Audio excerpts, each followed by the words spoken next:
was looking, man. So I think we fucked up with the Orson stuff a little bit because we're looking at 37, not 47. What do you mean, the divorce with Rita Hayworth? Yeah, yeah, yeah. Well, I know either way, we've got to have 37, he hadn't even done War of the Worlds was 38. right. And by the way, the original shock jock, I think, Oh.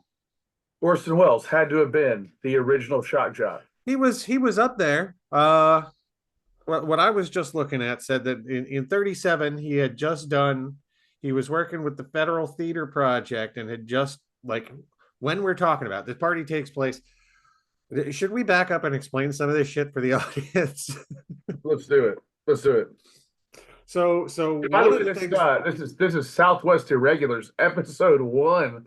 You're welcome. yes, yeah, and it's going to be a bunch of stuff because me and Sam are going to talk about politics and movies and acting and stuff, but also we've been bouncing around this idea to do a spec script for a while, and I don't see any reason to not just do it live as kind of part of this whole thing.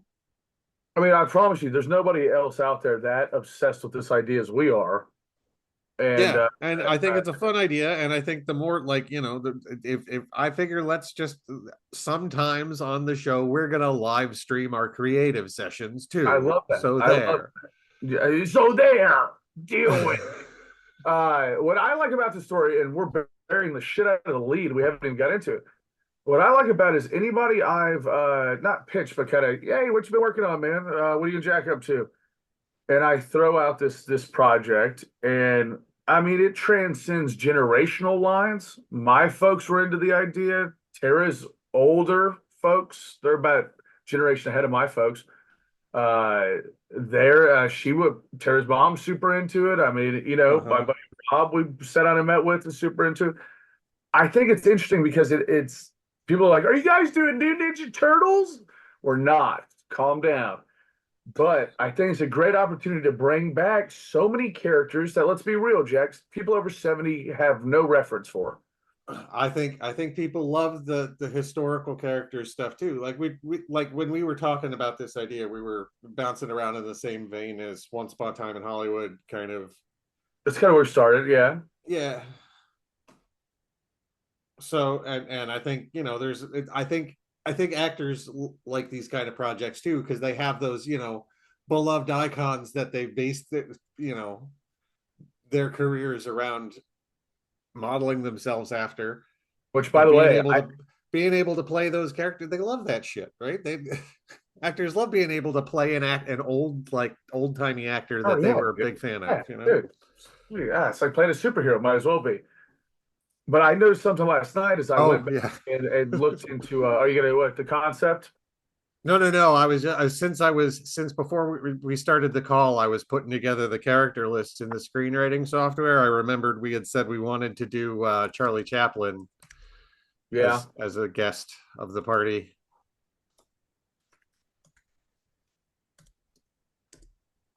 Man, it was funny. This in is in, unrelated. in a vain attempt to get RDJ interested in our project. Yeah, right. Fan service. Who knows? So for folks who are going, what the fuck are Jack and Sam talking about? This is the first episode. Did I miss something? Was there a trailer I was supposed to see? A Uh, while ago, I was going down an internet rabbit hole, and it came to my attention that Frank Lloyd Wright's 70th birthday was also the same day that he founded, like he opened Taliesin West, which is his house out here in Arizona. It's huge, big historical site thing. It's a gorgeous house.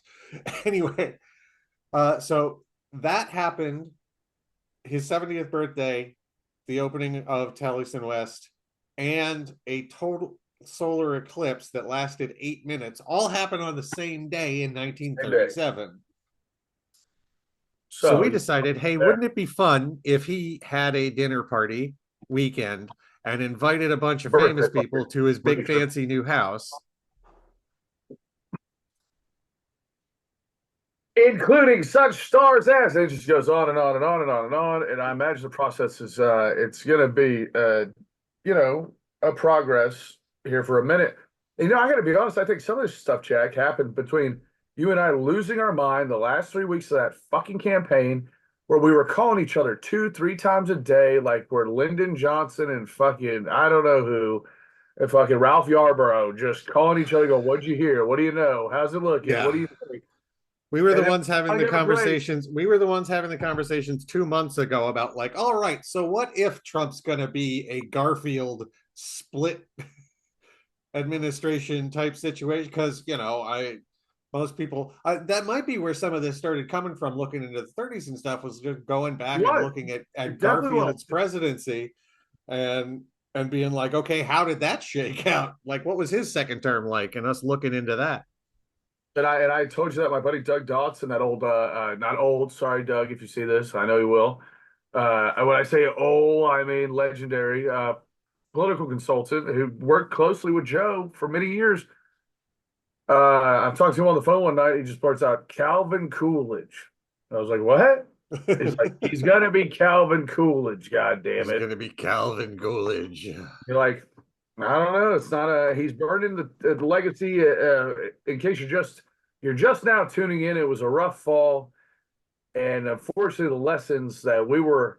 I don't want to. Jack, it's such a tricky place. I don't want to say like we told you so, brother, but you know what I mean. And not about Kamala. I mean like the shift in the culture of going like maybe you can't cancel everybody. After a while, people are going to get pissed off about that.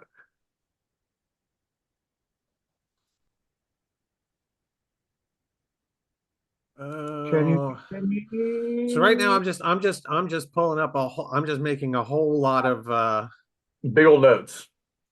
tabs, yeah, and notes. We watched a thing on Amazon last night. I don't know if Time Life put it out. I thought about you. It was 101 greatest moments in world history that we have on tape.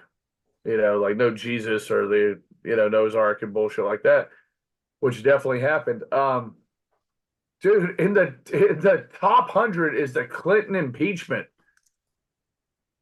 You've got, I mean, it was so crazy. You had the mini skirt and the microwave showing up before parts of Vietnam showed up. And you're going like, guys, I think we need a recount.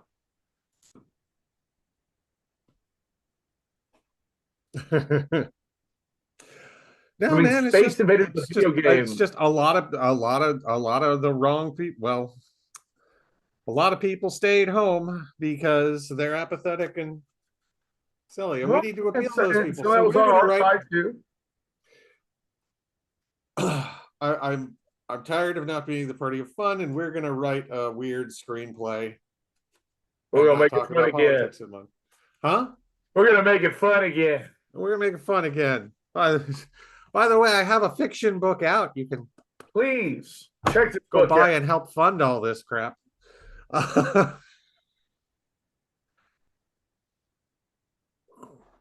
So all right. Okay, so okay, so all these people go to Frank Lloyd Wright for the kids watching at home. It's he was an architect. He was a game-changing architect hmm. to the point, Jack. I don't know if you know this. Bruce Wayne's house in BVS was supposed to be a Frank Lloyd Wright house, the lake house. That's believable. Sure. And it's like it's all very. It looks like a basically to me, it looks like a fucking glass terrarium sitting next to the lake. I don't know, but he might he might do something like that. I don't know. Like you look at Taliesin. I guess I don't know if it's Taliesin or Taliesin. I'm not 100% on the pronunciation there. But you look at that you look at the way he laid this place out, and it's primed for the kind of like murder mystery bottle episode-y weekend kind of thing we're trying to write, because it's got all these different venues in it to right. put scenes, right? Like he's It's got like this. one of those crazy clubs that have all those different theme rooms. Yeah, yeah. So it's really like his office could be a setting for one scene. He's got this Sure. kind of, what is it? What do they call it? He's got like he's The got den this, yeah, stuff. The old he's got this one room that looks like kind of a bougie, like kind of a boozy lounge kind of place, parlor, like a parlor. It's not a parlor. He actually calls it a theater, but he uses a word for. I don't remember. Let me look it up while we're because we're gonna be using that room for sure.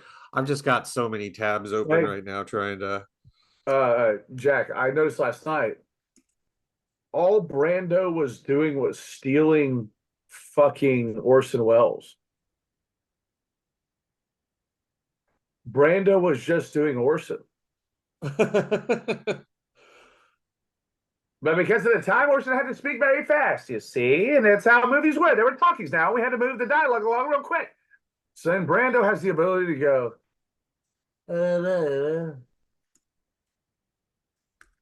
I'm not sure what we're rebelling against. What do you got? uh, Nicholson stole from Brando. Christian Slater stole from Nicholson. he's got right cabaret theater. That's what he's got. He's got a cabaret theater there, and uh also a there's a music pavilion. Well, I There's a mean, garden room. which to where they will be. I want to. We need to have a little romantic meet cute in that garden room. I don't know who it's going to be. Maybe Reagan and Bonzo. What was it? Breakfast with Bonzo. Well, Uh, 30, all right, 37. Reagan just did his screen test and got his contract. so he's So Gosling. he's like, yeah, he's new new hot Well, guy, well, new leading man on the scene. that's fun. He's That's just, fucking funny. He's still yeah, a this is like Democrat too. Reagan at the beginning of Reagan. Yeah. Yeah, before he turns to the dark side, and they're like, "Well, you're Uh-huh. the chosen one there. Hate to see it happen." Um, what Yeah, was I gonna say? so that which is The, this is this is for people who are watching. This is where we left the conversation last night, was us trying to come up with who all's going to be at the party, because we've been bouncing around our list. so I think at this point in history, Jackie Gleason is young. He's very young. I think he's still doing jobber roles. He's still playing like third mob henchman kind of type roles. So I would love a line in which maybe during the eclipse, somebody mouths off to him, and that's where you get one of these days to the moon. Who you're talking about? Jackie Gleason? Yeah, and that's where that catchphrase comes from. Is somebody mouths off at him while they're watching the eclipse. One of these days to the moon. And they're like, that's fucking hilarious, dude. You need to do that. Oh, all right. What was Gleason up to in 30s? Let's be real. This is basically like Avengers 1. Not even. It's the backstories of it's origin stories of a lot of people. Right? It's what does Vince Vaughn say in Swingers? The man, the guy behind the guy behind the guy.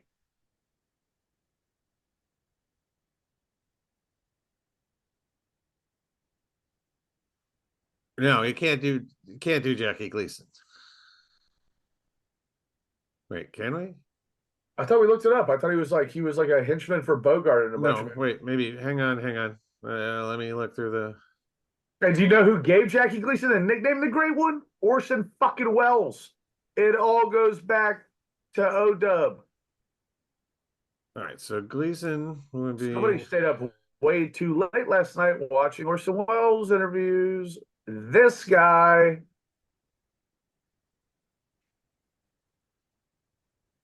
Jack, have you ever seen the French So champagne commercial outtake? 37 Gleason was uh, doing stand up in New York. He was doing No, I insult thought I comic thought shit he's in New a York. I thought he's some jobber bits in some movies, some gangster movies. Some yeah, see. No, his first Warner Brothers film was 41. Or, well, I don't know if it was 41, but he was 24, and that's a little aged out. He'd be 21 in Yeah, that's a little 37. young. No, yeah, that scratch that. Jackie doesn't work. But Yeah, but I think we got a Nick's Gleason. I'm sorry, can't have yeah, Jackie. you can. But I think you can't have Orson mention him and be like, I saw a kid in Miami. Yeah, I saw. Yeah, I saw a kid when I saw a kid at a thing. You know, you can mention this Jackie Gleason as this up and coming kid doing the So where's stand-ups in Brando New at York. this point? Brando's nothing right now, right? Well, back to the Googles. Back to the Googles. Brando, 1937. Yeah, everybody, welcome to our historical research binge. This won't be the whole show. This is what we've been working on because we've been trying to go insane, not go insane, or go insane, because we got the president we deserve, guys. We got the Yep, president this we deserve. so this is what we're gonna be doing. Yeah. All right. Hey, Yeah, Brando was nothing, man. Brando's nothing. He's nothing. Nothing at He, all. he's he's Nothing at he's not all. Not anybody. even a fly in your fucking windshield. Well,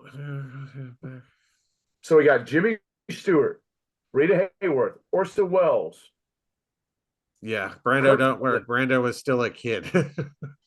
We got Kirk Douglas. We've got Kirk who Douglas. am I thinking of? Who is Stewie based on? All right, all right. First of all, we got to start. We got to start finding some women. We got too. We're too dick heavy at this point, man. We've got our God two. damn it. It can't all be on Rita Hayworth and the two college girls who show up that we lived the party through. It's not fair to Uh, anybody. what was Hayworth doing in Betty 37? She Davis, wasn't Betty because Grable, she wasn't married to Orson yet in 37, right? which makes it hotter because then you get the will they, won't they. Sam and Diane, Cheers, making your way at Frank Lloyd Took Wright's a house bit part. today. All Take right, everything so you've got. all right, so Hayworth would be 19, Ooh, cutting looking close. for a film. Cutting it close. Hayworth appeared in 5 minor Columbia pictures and 3 independent movies in 1937. Was she a walker? She all right, so 37, I mean she was making movies, but like they weren't big movies. She wasn't. Well, that's why you take a little artistic creativity with it. You know, you do like the Tarantino thing. I don't think Bruce Lee ever got beat up by that All right, stuntman. I gotta find Hayworth's filmography. Hang on. You got Betty Davis. You've Oh, got Betty Davis. who is Grace? I'd never seen the scene. I'm ready for my close up, Mr. DeVero. That lady played that shit like the Joker the whole movie. On 1940, Sunset Boulevard. I'm 1940. ready for my close up, Mr. DeVille. May I speak to the cast? Thank you. And we'll make another picture. And we'll make another picture. And we'll make another picture. Yeah, And yeah, I'll that's never part of leave this. you. Is this was just the time where being a big actor meant that you were cranking out like 4 films a year. Like, No, you were studio property, dog. yeah. Showing up to you. So maybe Judy Garland? Hang on. Look, one at a time, man. One at a time. Let's figure out where Danny this one is DeVito. first. Because I do like the idea of Rita Hayworth being there. So let me find that. All right, 37. She would have just made wow, a bunch. Okay. She would have done a couple spaghetti westerns, some Not she even. was That's just old school Western. That's just a real Western. The Shadow, Paid to Dance, Life Begins with Love, The Game That Kills, Girls Can Play, Criminals of the Air, Trouble That's in Texas, Hits the Saddle, and Old Louisiana. So that's a whole lot of movies that she made that year. And she'd have a reason to be in the Southwest, which is right. good. Real Like she Western. could just be coming off shooting one of these Texas ones, right? Like Right. Yeah. And also like I think it's the best place to capture these people is when they're not too big to party. You know what I mean? They're not too big to have some fucking fun. right, like it's him, like it's him inviting, like Frank Lloyd Wright inviting people he think are influencers and people he thinks are up and comers and Right. smashing Because them he's kind of together. a whore like that.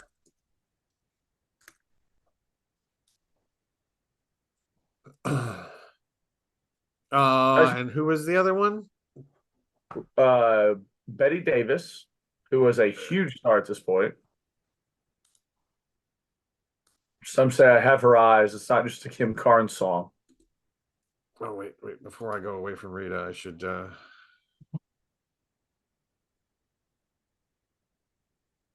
Well, up and coming. I'll just put.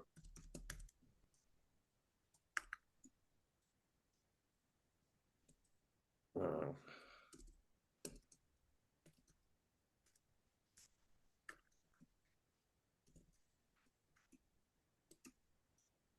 Probably coming from shooting something in SoCal or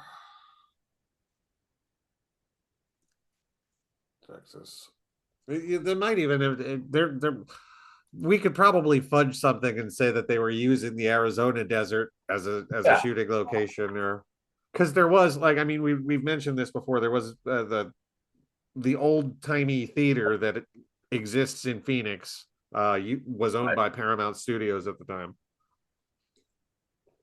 So and one of the things that brought us to this project were the fact that no one's going to theaters anymore. No one's making mass appeal movies anymore. There are no more big stars other than the same big stars we've been banking on for 20 years.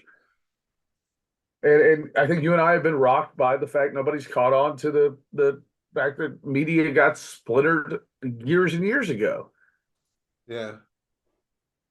But this was the heyday where, like, here are your fucking 5 movies that you can choose from. All right. So Betty. Oh, okay. So we could get Bogart. Betty Davis and Bogart were in a movie together in 37. Oh yeah. So we'll add Betty Davis and Bogart. I imagine Elizabeth Taylor sneaking around somewhere.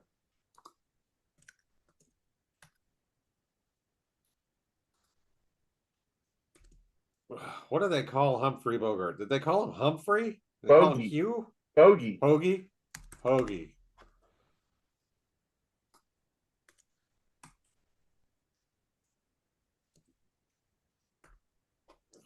Bogart.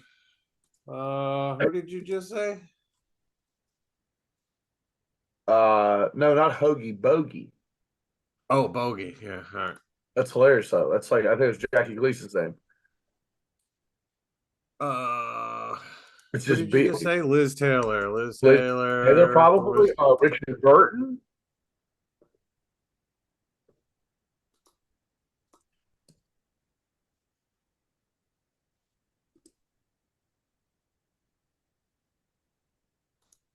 It's wild. I went back and watched some old Kirk Douglas. Man, him and Michael Douglas are fucking doppelgangers. Liz Taylor was a Same kid in voice, same 19. mannerisms. Liz Taylor was a kid in 1937. No good. Judy Garland, probably about as crazy as it gets at that point. I'm being told we can go crazier. we can go crazier. What about who were Carrie Fisher's parents? Tony Perkins,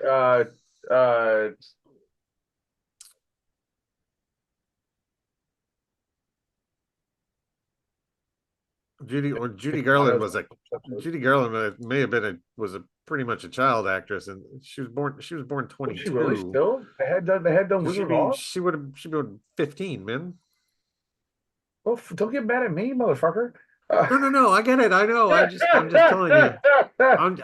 I'm just telling you. I don't think she'd be at this party unless like she came with her parents, one of her parents or something. So are we looking for 30s actors then? Yeah, well, it's going to be 1937 because Frank Lloyd Wright's birthday doesn't change. So What? I thought it changed every year. All right, actors of the 30s. Here we go. Cary Grant. He'd be like Clooney. yeah.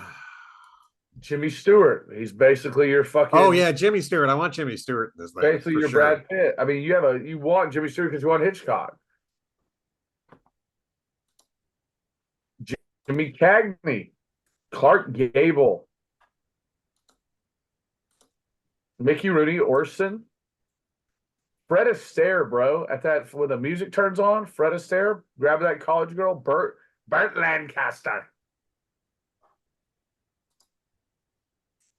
Richard Burton, William Holden, Gregory Peck.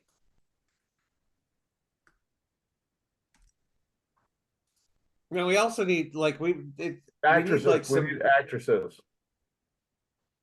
Or I you mean, mean we've got. No, I mean we've you want got performers? Do Rita you want Hayworth like and from Betty entertainment and Davis, sports and shit? huh? Do you want people from like entertainment? I mean, outside of acting? Yeah, like maybe some other historical figures. Like who's kicking around? Who's doing art? Like, is this? We're in Arizona. How about what's his name? Splatter painter. Um, Jackson Pollock.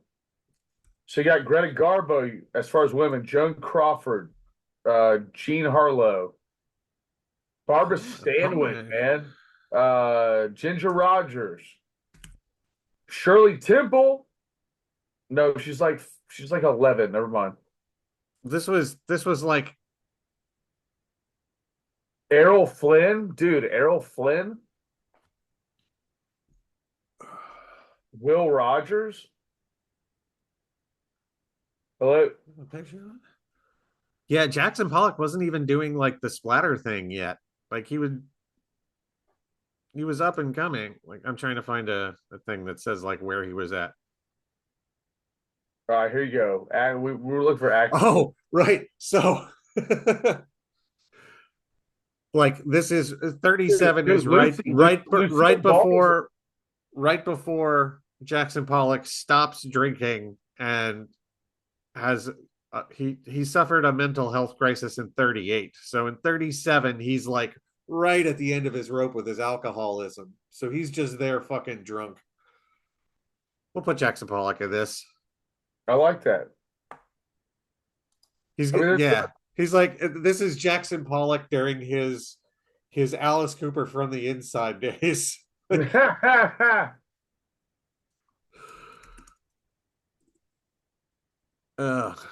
got a Jack and a Jackie now, don't we? Or no, well, we ditched. what are you looking for? Are you looking for actresses? No. I'm just talking about colloquial naming. Louis Armstrong's around. Louis Armstrong. Satchmo. That could be good. I'm down for adding Yeah, Louis he's with Armstrong. the good weed. We might have to look into that a bit. I haven't the slightest clue what Jackson Pollock's interactions with the Chitlin circuit was, right? Like, oh, Dude, hey, the Marx Brothers are coming off their biggest hit ever in 33, 5 years before. so you want Groucho there? Yeah, dude, if Groucho shows up, the party fucking pops off. But that's a whole thing. Once you get Groucho, dude, please, fan service, Slade family fan service, Boris Karloff, coming off of Frankenstein in 35, actually Bride of Frankenstein in 35. Boris Karloff, my great uncle, as the legend goes, who moved to Los Angeles and changed his name to Slade because Karloff sounded too Jewish. Wait, I'm sorry. was it? I'm sorry. No, Boris Karloff changed his name to Karloff because he thought Slade sounded too Jewish. That's what he was told. Oh, really? That's the family legend. That's which Frankenstein was it in 35? 35 is Bride of Frankenstein. You've seen him pillage. You've seen him fear fire. I have the paintings in my stairwell. Sick, dude. No, I should show you. I Halloween. should show you a picture of the paintings of the Bride of Frankenstein paintings in my stairwell sometime. You'll think they're really. Take some pictures of them. We'll Dig post them. them with this. Yeah, you gotta. Let me see if I got one in my photos. I might. I could. How about I what could do you pop think it up about if I do. What do you think James Cagney, the original? Yeah, yeah. Well, if this one was live, like we're hoping to do some of these live, there'd be a chat and they could be throwing names out at us. Laurel and Hardy's last movie was in 1940. They're getting ready to do their last movie. So we can have both of them. Yeah. I mean, but that means Okay. Laurel and So one, Hardy two. and Abbott and Costello. This shit's gonna be a rager, dude. All right, hang on.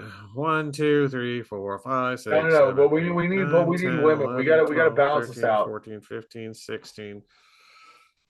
All right, so we're at 16. I said the number's 22. We're going to have at least a couple house staff. So keep that in mind, man. Like there's going to have to be Throwaway like, characters. yeah, you're going to want that Yeah, that groundskeeper, the guy who like takes care of the place, and the groundskeeper, Frank Lloyd Wright's PA, or or like the assistant. yeah. Like so there's at least going to be a couple of those. A cook, you're going to have a cook, right? There's going to be a chef catering this whole fucking thing. I feel like we gotta add some women on this list. Huh? I feel like we gotta add some Your women on. audio cut out on me, Sam. I can't hear you. I hit a button on my thing and it turned off my Bluetooth for a second. My Did we fault. do we have Betty Davis in there? I think we added Betty Davis, didn't we? Okay, yeah. Hang on. Okay. Do we Wait, do we have have Betty? Yeah. yeah, I saw Betty. Yeah. Oh man. Do we have Errol Flynn's a dude. Then what about Ginger Rogers and Fred Astaire coming? I added Fred, didn't I? I sorry, man. One of the things is in front of my. Yeah, I added Fred Astaire. So Ginger Rogers. Yeah, I think you gotta add her as one of the powerful females.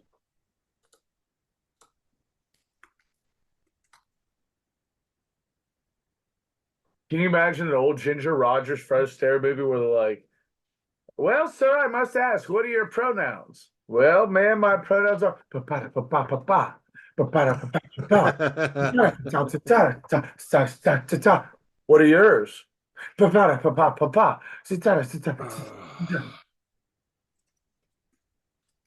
I'm All right, saying it's I'm just gonna a put in groundskeeper, some chef, maybe placeholders here chef, for a ground holder and a chef. And uh, and assistant. Oh, what about Hitchcock? We left out Hitchcock. no, I got Hitchcock. I got him in there. Is it Uh, Al? Al. I'm hoping to read for staff number 2. Well, we look. I'm just putting in a couple placeholders because I'm really solid on this. No, 22 no, no, characters no. is I'm our. joking around that I never get to read for any good roles. Oh, okay. That's on me. Those are my Uh, choices I've made. 1, 2, 3, 4, 5, 6, 7, 8, 9, Side 10, note, 11, have you 12, 13, seen this 15, 16, Spider-Man movie Nicolas Cage is doing? 17, 18, 19, 20, 21. Uh, the Spider-Man Noir one. Yeah, but I mean, I love that idea. well, they're I doing like it. noir. I They're like noir stuff in general. I liked he voiced Spider-Man Noir in the Into the Spider-Verse, and I'm perfectly happy to watch Nick Cage be Nick Cage in anything. So anything. I just don't think anybody thought it was going to pick up that kind of traction. They're making it so under the radar, like movies used to be.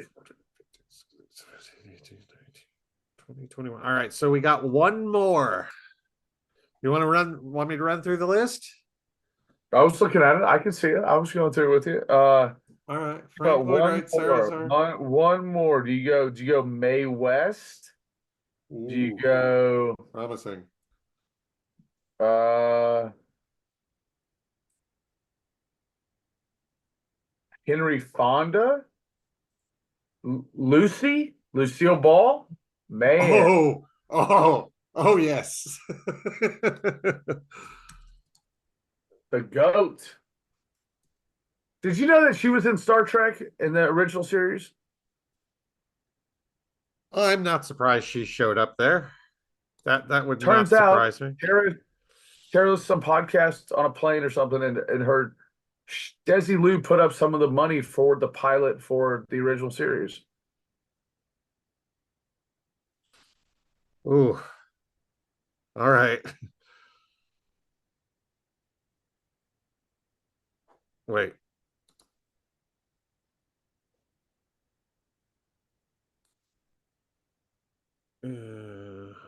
Folks, welcome to the exciting, wonderful world of trying Of watching to get Jack a read Wikipedia articles screenplay real off quick. the ground and greenlit while Sam hits a vape. I don't know. We'll see how it goes.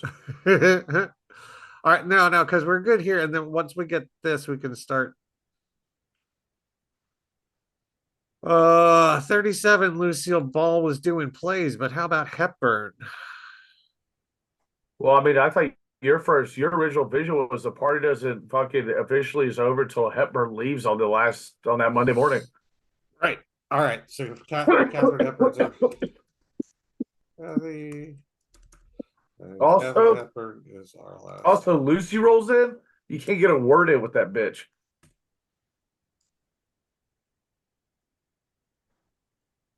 All right. So that's our list of that's our cast list.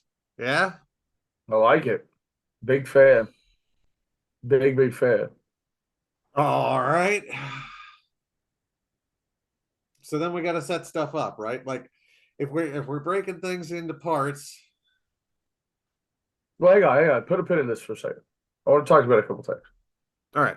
All right. We'll That's a switch. good chunk. That's a good chunk, real quick. Just because people are gonna watch us want to be entertained, and we're very entertaining gentlemen. You know that. I have a theory. Uh-huh. When Kamala's first week on the campaign trail, she had Ah, okay. Megan. She had Megan the Stallion. This isn't even about the election. Yeah. This is where we're at. She had Megan the Stallion play a concert. Uh-huh. Megan Thee Stallion is a powerful, sexy black rapper, superhero looking woman. Yep. Loved her Uh, cameo in She-Hulk. Huge fan. And Tara brought to my attention that after Megan Thee Stallion, none of the pop stars got to actually perform other than like Bruce doing an acoustic set. Mhm. After Megan Thee Stallion does that, Kamala jumps up 7. So either get them to do what they do or what the fuck. Yeah. But the reason I bring up that is I fell down a rabbit hole last weekend. Nicki Minaj, Cardi B, Megan Thee Stallion, a couple others. They're very, very intimidating black women. I get why a lot of white guys be scared to death of them. But is what they're doing not a clapback to a bunch of rappers going super effeminate, which now we know with Will Smith and with Diddy? So like if y'all are gonna fuck, we'll fuck you. How about that? Mhm. I think that these cultural shifts have happened in front of us, but nobody's wanted to say anything, and now here we are with hot True. soup dumped on our lap, and we're going like, "What the fuck?" Like, well, you ordered it on my lap. Yeah, well, I mean, I'm not the guy to have that conversation with. Like FD Signifier on YouTube, like that's the guy who I go to try and figure out what's going on with black. He's the guy I watch as my. I'm a cishet white guy who has no idea what's going on with black culture, nor do I like. You're my guy. You're my guy to get that information into my head. No, I totally get that. And I was always token white guy in high school and in college and in comedy. But I now always now defer to Tara because now it's not only a black culture, it's also rest in power, woke culture, and all that. Yeah. Uh, by the way, you're looking very Jedi fucking wise man today in that. Yeah, I love these sweaters, so I just keep buying them in different colors. I just I've noticed got it. this sweater in So four blue. different colors now, and I Yeah. decided to do a little brown I kind of thing like with it. my wardrobe this fall season, and I'm liking it. So I'm I lost my mind about this election check to the point the other night I woke up in a cold sweat and woke here. Tara It's up it's going, it's a it's a lot less Jedi if I put on the.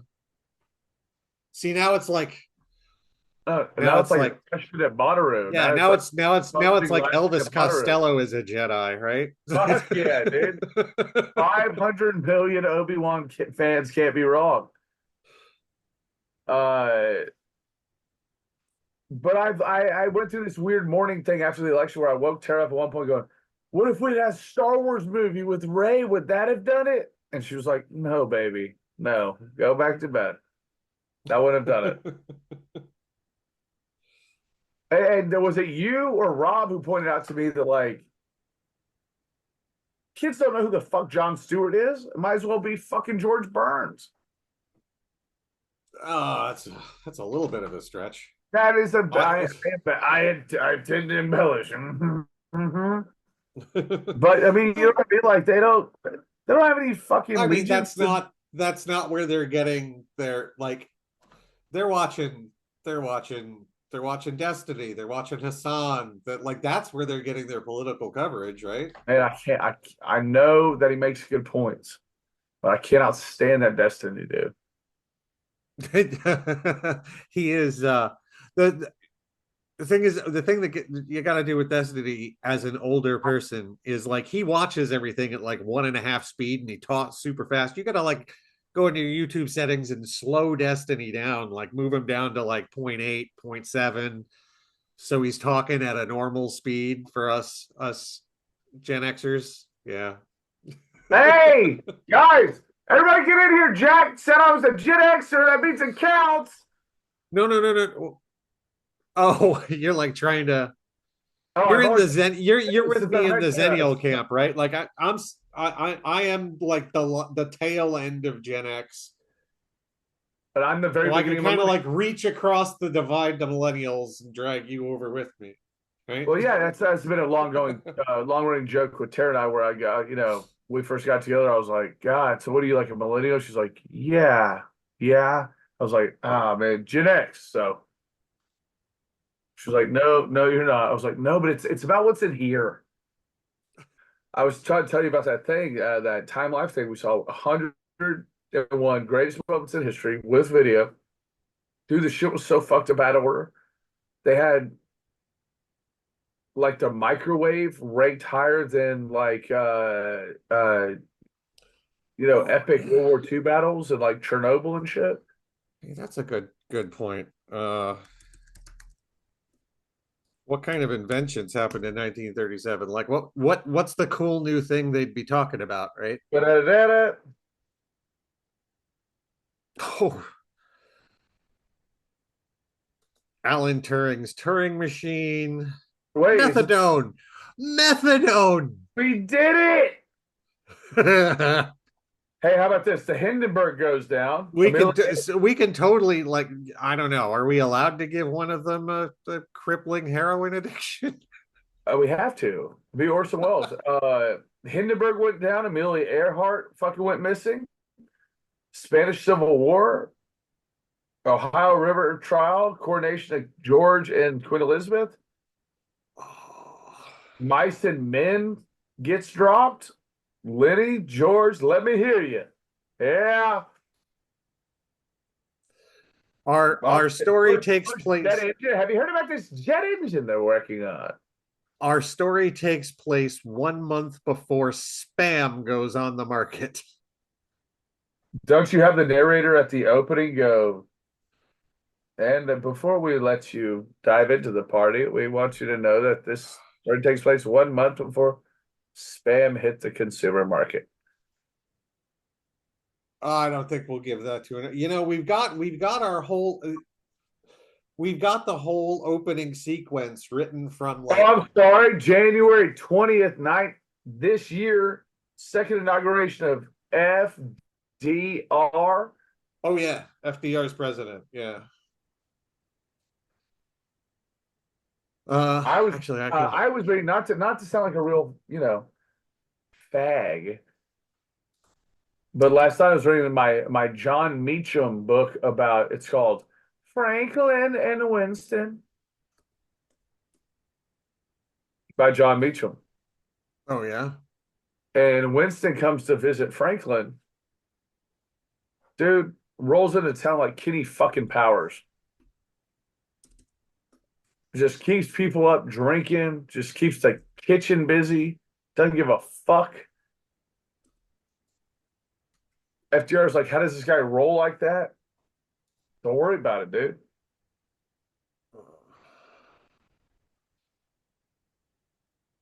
Nylon gets a Eurozone. patent. How about the first patent for nylon? When was that? Okay, Jack McTurko ain't got no love for nylon. I see No, no, how it no. is. Nylon's good. Nylon's Nylon good. We patent. like nylon. We all like nylon. The League of Nations non-intervention. What, Coco?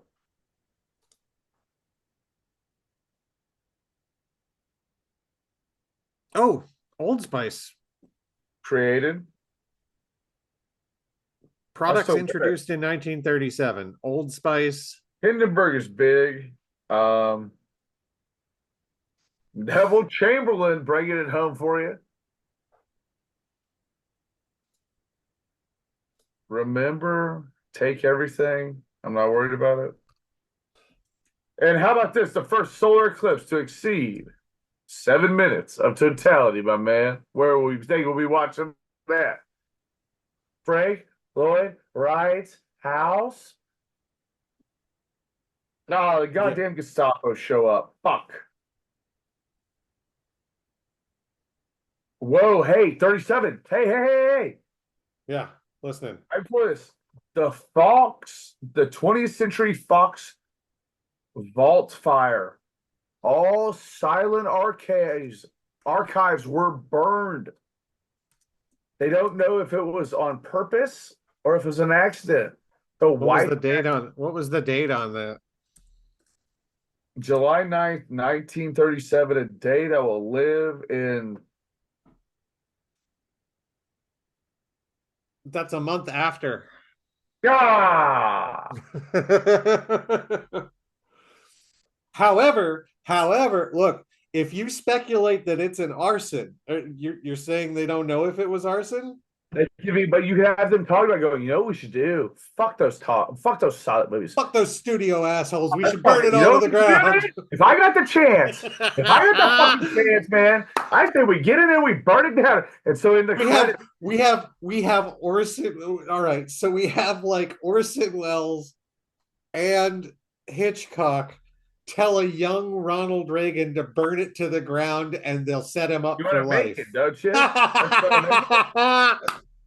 Dude, and I trust that we're going with the Animal House ending here, where you see what happens to everybody at the end, right? Where they're like, yeah, and Ronald Reagan is just Belushiing his way to the presidency. I mean, real, get the fuck down.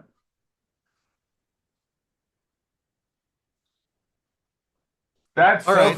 funny. That's a plan. That's a plan. Hey, that's how Ronnie became head of the MPA or whatever it was. Not MPA, Screen Actors Guild, because he fucking got rid of all of the archives. He rewrote history. He was Thanos. All right, that's fun. That's fun. That's a fun story. Hey, I think that's the spirit of what the story we're telling. Yeah. Let me tell you something. Here's something Tara pitched to me, and I think you like Hitchcock meeting Angela Wright on the tarmac. Not on the tarmac, but like right when he gets there. Because if I'm let me make sure my math is still right here. When did Rope come out? I don't even think it's out yet. No, Rope was 48. We're back too far for me to five in over it. We're back too far. Like we could definitely have a thing where Hitchcock is talking to Frank Lloyd Wright about the concept of doing a film in all one continuous shot, but it's so before Rope. It's so far before Rope. That's how they shot that new Saturday Night Live movie, like Birdman. It's amazing. Yeah, it's so far before Rope that like they could be talking about concepts about like a wall that moves out of the way so the camera boom can swing through. What if you were to not shut the camera off? What do you mean? I mean, we continue to roll. No. What was it? I was on something. Oh, Tara pitched this about how some creepy classical song came on. She goes, "That thing you and Jack are talking about." She goes, "I was thinking about this driving. What if you show him waiting for Hitchcock wherever they're supposed to meet, right? Like right at the front. You tap your foot, whatever. He's not there. fuck it, we'll go back to the house. He gets to the house and Hitchcock's in there playing the piano all creepy. Like somehow they missed each other. And Hitchcock's in there. Da, da, da, No, da, no, no, no, da, no. da. All right. So the problem is like I've got a bunch of script ideas written down, but they're all in like the notes app on my phone, and we haven't gotten them into the script Oh, writing thing good. yet. But we've got our intro like right up to the point where Orson Welles gets out of the car and Frank Lloyd Wright meets him, and then Hitchcock's already there. So like Frank Lloyd Wright will meet Orson, and then they'll walk to wherever Hitchcock's playing the piano. And like Hitchcock was actually the first one to get there, but Yes, yes, yeah, yeah. yes. And Orson walks in with, but Hitchcock's there already super villainy. Right, right. So phase two of like next episode is when I'll get all the scraps of script that we have into here, and then we can kind of go from there. What will it take for us to just put all of the media back into one thick, clunky box that gets dropped off on my front porch and I'll plug it in? Like, You what know, are we those talking are about? fight words, brother. What do you mean? Well, I mean, over Thanksgiving, right? I got a hilarious Thanksgiving story I want to tell before we end. But like we do the Hulu and we bundle it with our Disney and we bundle that with the fucking whatever, and then share Paramount with Tara's sister. Then we share our YouTube TV NFL season pass with Tara's sister, and we just all kind of barter and trade and hunt and gather Yeah. for media we want to see. What Yes. if we put it in one big fucking clunky box and you just plugged it into your TV? That's just cable. We did that I'm already. just saying, but it seemed more cost effective. Yeah, no, you're right. I mean, people over 60, like my folks, they don't know where the fuck anything is. They just find Yellowstone and they just fucking hold on to it. Yeah, but so much you want to watch is so much the olds. Like, I mean, I don't know about you, but I end up putting on like Pluto and Tubi a bit more. Old Like school. to Fuck yeah. Yeah, I will just like if I'm just doing stuff around the house and I want Yeah. something on TV, I'm just like, hey, look, they've got all the seasons of Night Court. Let's just let that play in Yes. the background. Ba-da-ba-ba-ba. I must have watched all Ba-ba. the Columbo movies like Oh two or shit. three times in a row now. Well, I'll tell you what we discovered is the remake I'm dying to do, and it feels like this around our house sometimes is sitcom Coach. Is what? The sitcom Coach starring Craig T. Oh, Nelson. yeah, yeah, I remember Coach. Because he was a That was a dipshit, and he that was was a insecure as fuck. that was a spin-off from something like wasn't he was like the football coach in like Was he eight is really? enough or in like eight is enough or something, and then that Really? spun off into Coach, right? I don't know, but I know Jerry Van Dyke, Dick's brother, is the assistant coach. So there's a young guy who, but it's fucking, dude, it warns the world about the whole quote unquote manosphere thing we're talking about right now. Yeah, yeah, yeah. Like Coach Hayden Fox, Luther. All we've talked about this. Yeah. Thanks for having me in to read, guys. That's fine. No, but I mean, seriously, there are so many lessons. That's the thing we've got away from, Jack. I've just realized, like in the last, maybe since the election, maybe a little bit before the election, is that when everyone was watching the same thing, there was value to putting a message into it and a moral and like a I big. mean, hey, I will. Whenever somebody brings up climate change, it's like you should listen to the last episode of Dinosaurs. We kind of Jim Henson warned you. For real? Oh yeah, dude. Have you ever watched the last episode of Dinosaurs? Oh good. Oh goodness. Oh goodness. Oh, is it bad? Bad. I mean, it is a get ready the get ready for total destruction of the climate thanks to greedy corporations. I don't know. I think the reason all that stuff hit that we don't ever, a lot of people roll their eyes about old stuff, but the reason that shit hit is because it had a message, and people got something out of it. Yeah. Like when Sheriff Taylor caught Opie smoking cigarettes, my God, we're gonna go down there and smoke that whole pack together, teach you a lesson.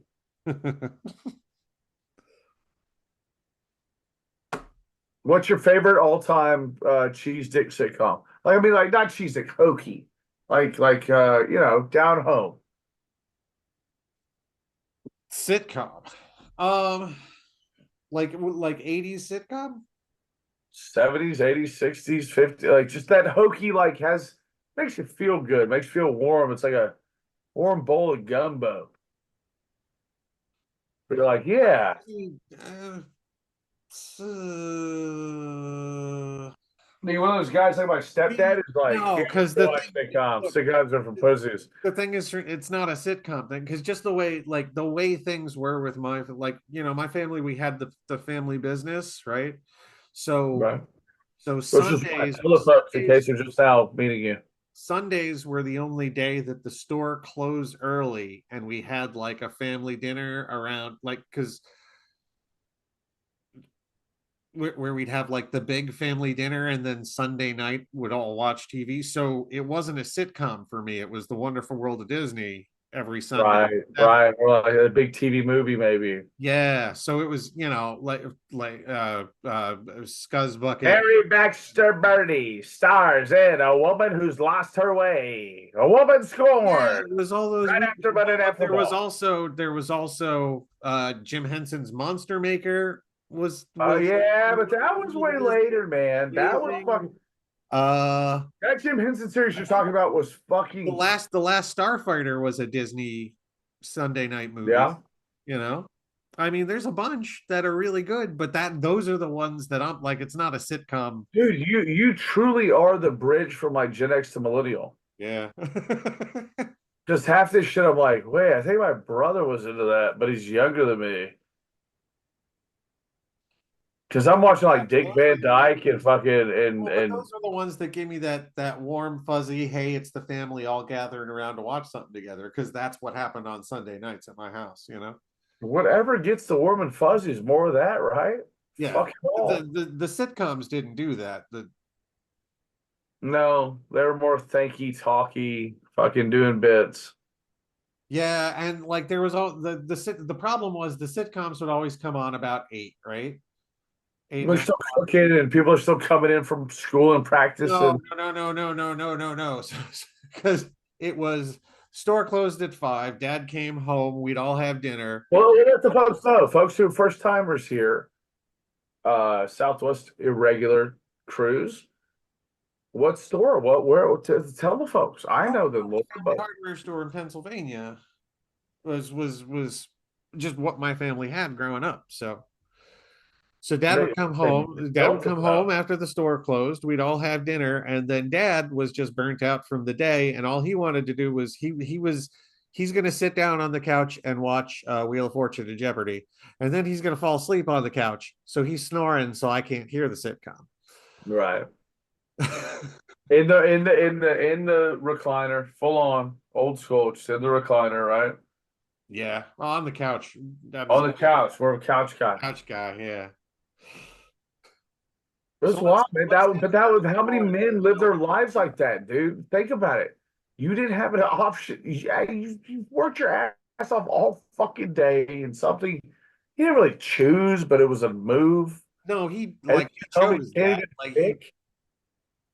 I mean, he did choose that career path and everything, and it was No, fun. no, but I was just saying like it wasn't like a wide open, field to pick from. Oh, as far as what to watch?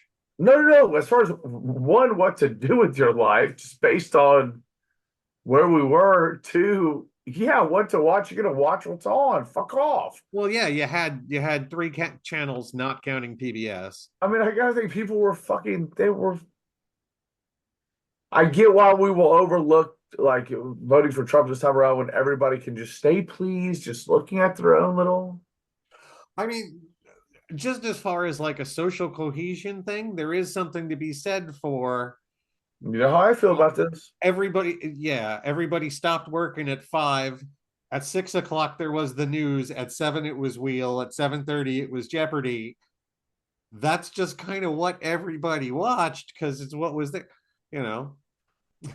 Hang on, you're leaving something out of it, but I want to do it justice.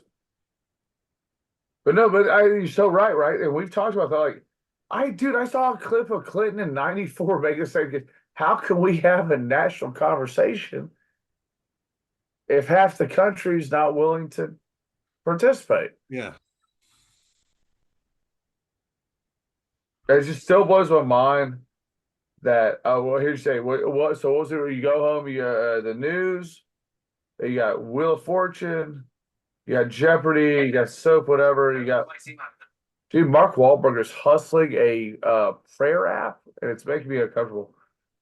Yeah. The it's one of those things that bugs me about him. Like his, he's always just like because the way they present it is like you be a good Catholic boy. Live on tape from Sky Harbor, it's the Southwest Irregulars. Sky Heart, what did you record there? What were you playing? I couldn't hear it. Tonight, Jack Matejko and Sam Slade welcome a whole bunch of old dead 30s movie stars and Central Norm. Where do we go wrong? Dad's asleep, should we wake him before dinner? And Doc Stevenson and the Southwest Irregulars band. But but think about it. To your point, you do Carson, and the next day, everyone in your town knows who you are. Yeah. Ever. Forever.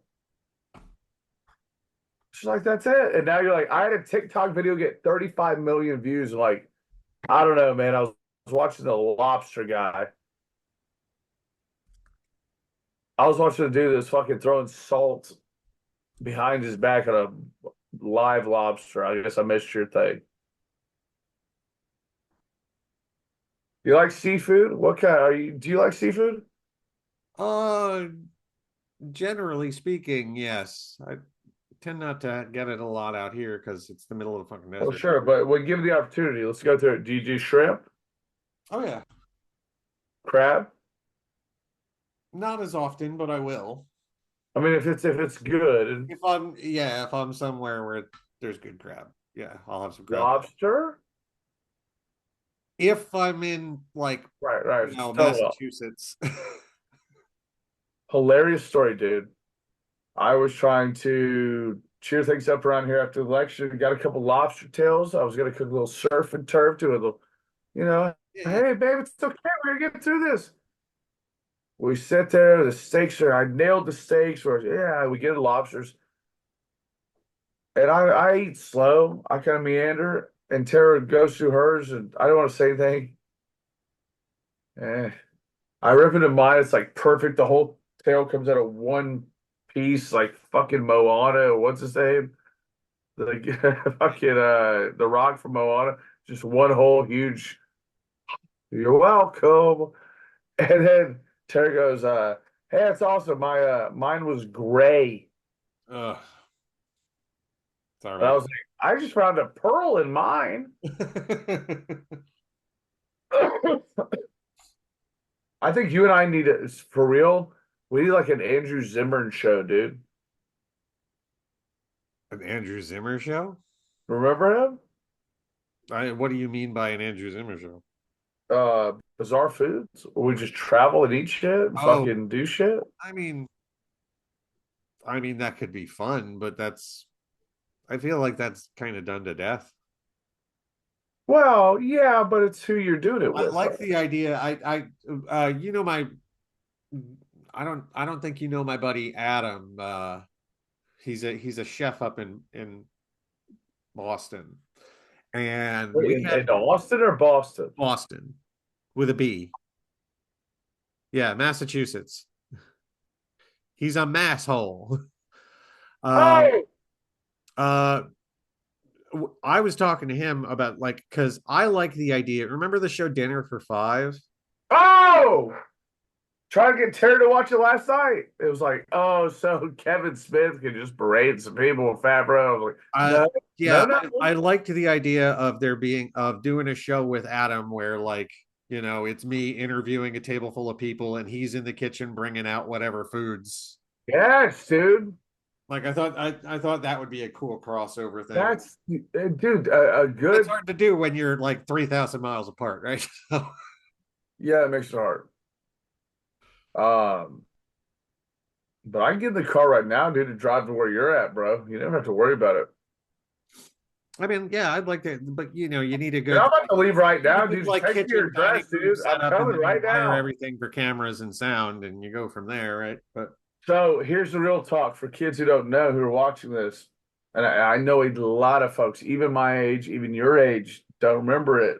It was a little, you don't want to say it's elite, right? It wasn't elite, but it was kind of like cool kids back of the party, like upstairs at the party. uh, Why did you love Table for Five? Or part, what was it called? Fucking Favreau's? dinner for five. Dinner for Five. Yeah. Well, what I liked the casualness of everybody having food there while the interviews and conversation are going on, and And you're allowed to eat. the like bringing out the courses of food are good breaks in the pacing of it, right?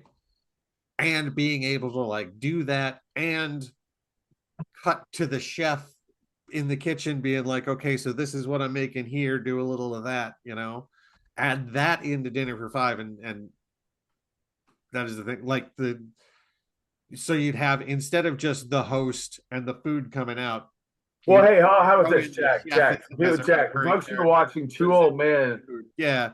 for folks who are watching two middle-aged men right now, trying to explain this. It was John Favreau, kids, who you may know from Marvel and Star Wars and whatever, and he would have a couple movie stars, male, female, maybe a writer, maybe a director, Yep. maybe a rock star, Kevin Smith, whatever he is. Yeah, And yeah. he's just Sometimes a there's meal. He's just multiple eating a thrown meal. in I there. mean, you're just Yeah. going through it. Yeah, and it's fun because you can put like very different personalities together, right? Like it was always a show where you'd have like, You would be the Danny best, DeVito Jack. trying to talk No, to you Marilyn would you Manson would or be something, the right? best at casting it by putting together the different fucking rosters. Yeah. Your ability to be like, yeah, but what would he say to him? Let's see what he says over Barada. Right. It's just, yeah. Like okay, look, the numbers say we should book one of the Tate brothers, but just to be fair, we're gonna throw like Courtney Love in there too and let them get an ass remake. I think that's just so what this country wants right now is just like fuck all the rules.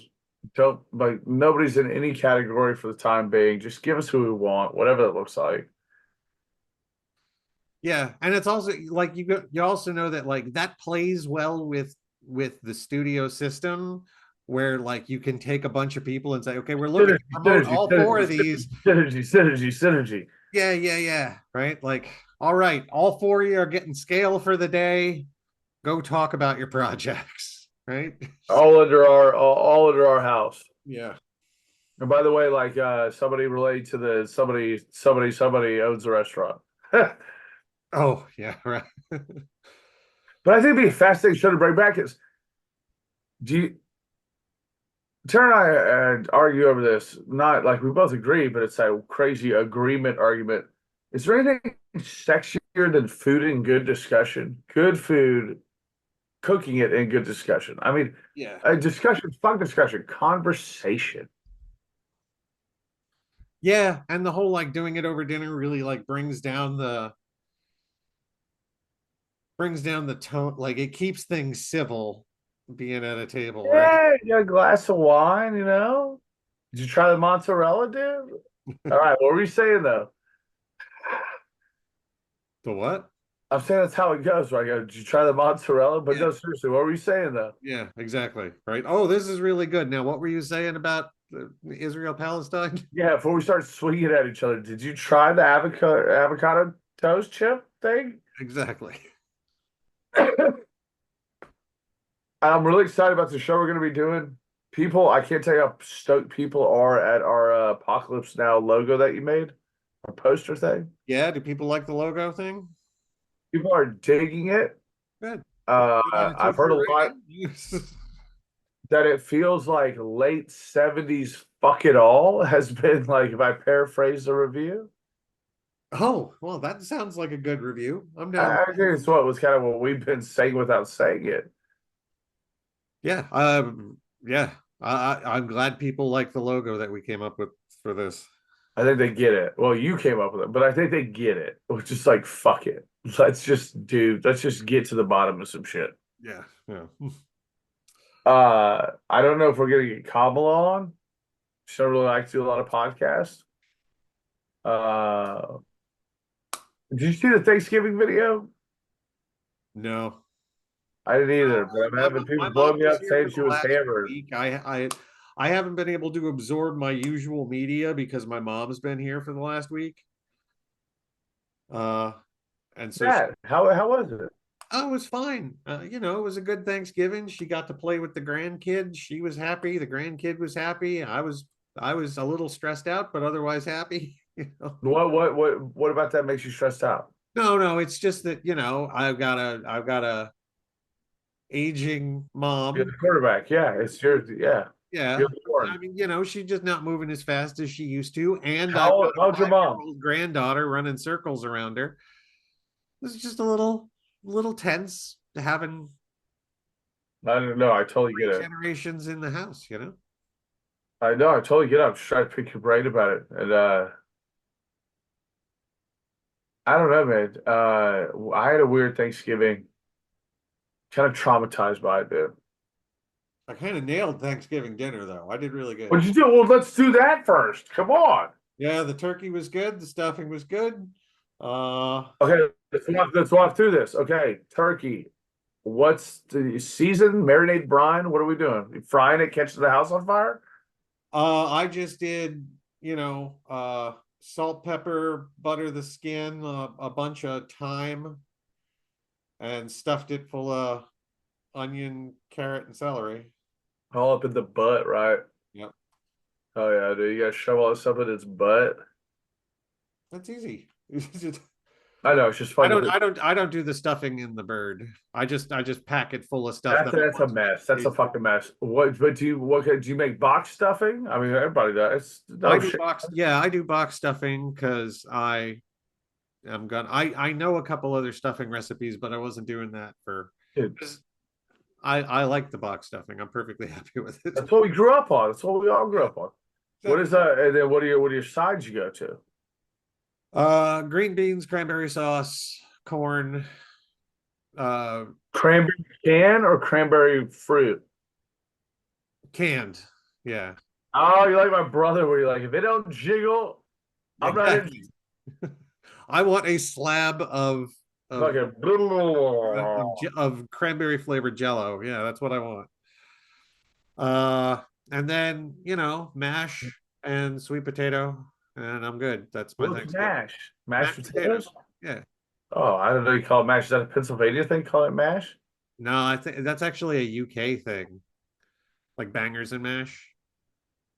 Yeah, we fought too hard to get our Thanksgiving to be talking like them. All Yeah, right. well, look, if British quiz shows and panel shows weren't so damn fun to watch, I wouldn't pick up We're so. watching them. We're watching Weakest Link again. I'm watching. No, I'm watching. I'm watching Countdown. I'm watching Taskmaster. I'm watching. What's the other one? Would I Lie to You? Uh, Yes. I like all those BBC Four shows. I am a big fan of Jimmy Carr's Big Fat Quiz that they do every year Oh, for. Jimmy Carter's great at everything. I will binge those UK panel shows like nobody's business. Are you familiar with the floor? The Floor? No. Okay, so you're talking about all these British shows that are charming. They ask good questions and they tickle your brain. The floor is hosted by Rob Lowe. It's on Fox, of course. Uh, 50 people on a like a floor, a big checkerboard floor, and everybody shows up and assigns themselves a category as niche as it can be. Doesn't matter. It can be shit in the dishwasher, or it could be types of radishes, anything in between. Okay. You know, anything niche, crazy shit, or stupid vague. And you get two people up, and then you just put pictures up of stuff, and all you have to do is say what it is. Uh-huh. How's that? Say, well, it's fun, over a couple beers, it's fun for a minute, It's like, oh, hey, whoa. But it's sad. It's very, very sad. Well, I don't know. I haven't seen that. I couldn't tell you what I think of it yet. I think I'm the weakest link, dude. The Weakest Link was okay as a quiz show. She was a mean bitch, dude. We went back and watched some early aughts. She was a fucking I crazy bitch. Yeah, but like just in terms of what, like I'd rather, but like part of this is because I'm raising a kid and I'm trying to make sure she learns her reading and math. So I'll put on like Cats Does Countdown and just let that quiz run in the background so she's learning her numbers and letters because they'll do math Right. problems on the show and I get a laugh out of it. And Well, that makes every sense. once in a while, John Cooper Clarke shows up and reads some poetry, and that's lovely. And I'm a big fan of that kind of thing as my media intake. But my stuff's not for everybody, which is why I'm making different stuff. Not everything. Tara reminds me of this a lot. Not everything has to be for you, Sam Slade. Not, Well, not. that's a good thing to remember is, not everything has to be for everyone. Yeah. But that not to say you can't venture out and like it and check it out. It's not going to show up on your doorstep. Yeah, yeah. We do live in an age where sometimes you have to hunt some media down. It's crazy. Like there's so much shit out there. Uh, all those people we started this podcast talking about, probably their whole libraries are on there. Nobody's touched them. And then it's the shit that built everything. Yeah. Did you I ever? got a funny Thanksgiving story for you. All right. I'm gonna do it like dice. You ready? Oh, dude, my arms are too short. When we did our basketball stuff in high school, they realized my arms they're like 4 inches, supposed to be your height, and I'm 4 inches smaller based on my arms. Like your arms are 4 inches, 2 inches. Shorter than they should be, and therefore everybody would put their arms in a shirt and do T-Rex. I go, shut up, dude. Stop me. Stop. Shut up. Everybody's got something like Great Orson Welles quote I read last night. When you got me off on this fucking Orson Welles hole, I blame you, dude. It was like, look how film has died. Will film be around in 40 years? Look how conversation has died. The only people still able to carry out a conversation are the Irish. And it's because they've been tortured into not talking. Like, whoa. wow. But well, No, you did a full thing, fucking pushing me in my new Orson Welles phase. yeah. Good, because we're gonna need to run down some rabbit holes and watch some old movies to get a grip on these characters for the script. No, I want to play him now. Like No, what they were doing and like get a sense yeah. for how they were sounding and whatever. So one Thanksgiving story, real quick. We got to do some over the next week. We've got to watch some old ass movies to be ready. Oh, I'll catch up. Dude, Tara's mom's back in town. I know she will. Her catchphrase that she doesn't know is her catchphrase is, it was a dream. So I'll go, should we watch an old Orson Welles movie? That sounds like a dream. I'm like, all right, cool. It'd be good to, So yeah, it'd be good Thanksgiving. to throw them and like pull some clips that like exemplify like I'd like to have like a bank of clips or writing or whatever from each of these big characters that gives us Oh a sense yeah, of where they were in 37. quotes and fucking monologues and just shit to build up, Yeah, take let me get in their head before we sit down and do dialogue between these two characters that takes up 5 pages, right? Hi, how are you? So Thanksgiving, we're going to my mom and stepdad's place. It's been weird over the years. My stepdad's little place. I don't know why my mom sold her old house. They moved in, whatever. It's 5 year anniversary of Tara's first Thanksgiving with our family. And when she showed up back then, my middle brother was married. It was at their house. They're trying to get us all to wear matching dumb white people pajamas. Nobody wants to be a part of it. Well, My middle brother, my youngest brother, his wife has gone through some health issues. She's from Mexico City. She stayed back, spent some time with her family, and go on a retreat thing. And he came back to see us. So we're all hanging out or whatever. Now the middle brother who went through a divorce. I know you remember my divorce. This is maybe weirdly weirder. The lady just took off, and he was like, "Whatever, cool, all right." He's a drummer in like six bands in Austin. That helps. And we do that. We eat. Everything's great. Mom killed it. Kelly Slade, still Thanksgiving champion. But then you gotta we're sitting around, or watch the dog show, right? You do the dog show after you ever do that on Thanksgiving? I do know I've been to Thanksgivings where people make the dog show the thing that they watch. Yeah. My Uh, mom's more of a Macy's parade. She watched the Houston parade. man, the Macy's parade this year was off the hook. They It was like delivered. raining the whole time though, wasn't it? Yeah, but you gotta still they brought it, dude. Fucking Ninja Turtle showed up, and then right after that, like a traditional Native American dance that fucking I was crying at Ninja Turtles and Tara's crying at that. And it just we're like, we're doing it. You'll appreciate this. I watched my two Thanksgiving movies, me and my mom, while I was cooking Thanksgiving dinner. We watched my two go-to, it's Thanksgiving, I am gonna watch my Thanksgiving movies, Do tell. which are Scent of a Woman, takes place at Frank Thanksgiving Slade. weekend. Frank Slade, who was my grandfather's name, actually. Great film, love it, awesome Thanksgiving movie. And the other one that takes place over Thanksgiving is Other People's Money, starring Danny DeVito. Uh, You cuts. so yeah, so it's my go-to Thanksgiving movies is those two. That's awesome.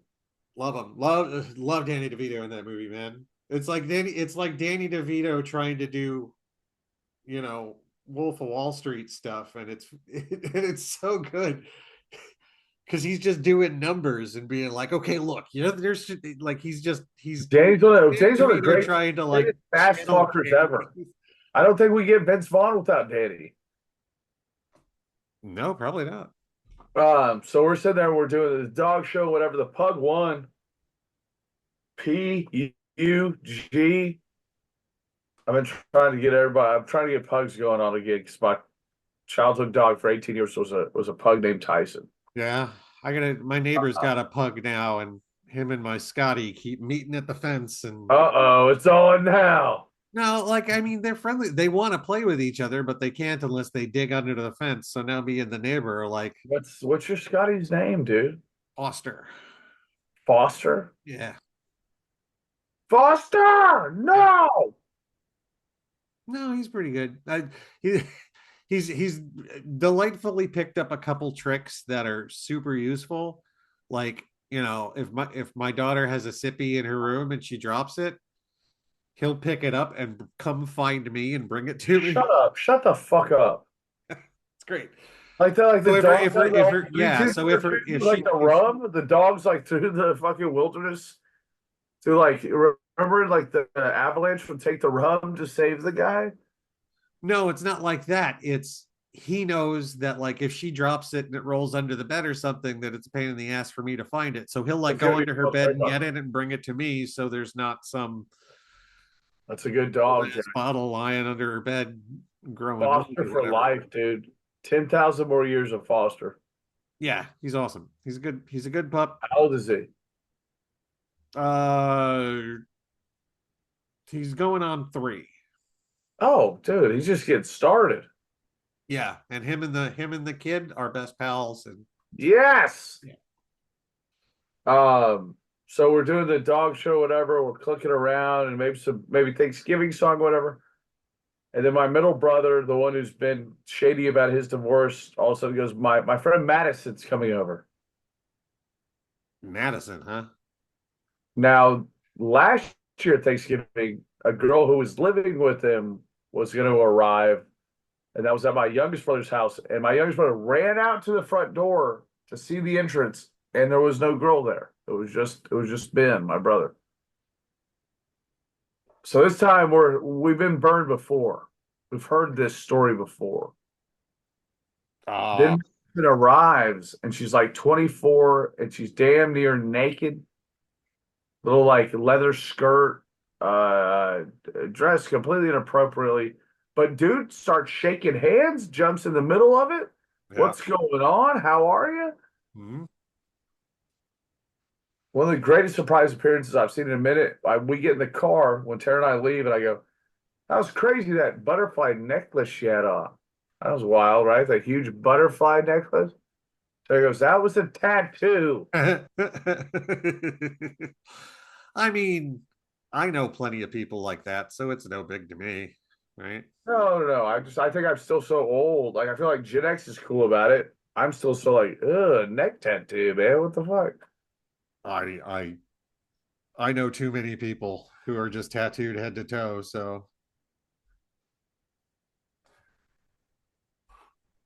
all right, I'm getting, buddy. So I'm getting, so I'm getting, I'm getting Harris Walls right here. oh yeah, that's a great idea. Didn't somebody Did somebody do that for some amount of oh money? somebody it was like a radio station like somebody There's still radio stations doing stuff like that. there was a radio station that put out a thing like get the name get our call letters tattooed on your head and we'll give you $100,000 and like some guy did it and he had to sue them over it. They were like this is a joke, we're not really doing it. And like Did you realize this is the longest we've gone without hearing Trump talk in a long time? true, but it's also time for like I'm out of coffee, I need to run downstairs. Can we like take a 5 minute take a five? Yeah, yeah, yeah. Go. All righty, we are back. What kind of tea did you make? Red Ruibos. It's South African. I caught a taste for it a while back. Sure. It's the I've had enough caffeine. I need something decaf and hot. You know. Yeah, I mean, there's a fine line between like enough caffeine and then that one extra thing that gets y'all jittery. Yeah, That's what goes to shit. yeah. I just need something, comforting to drink.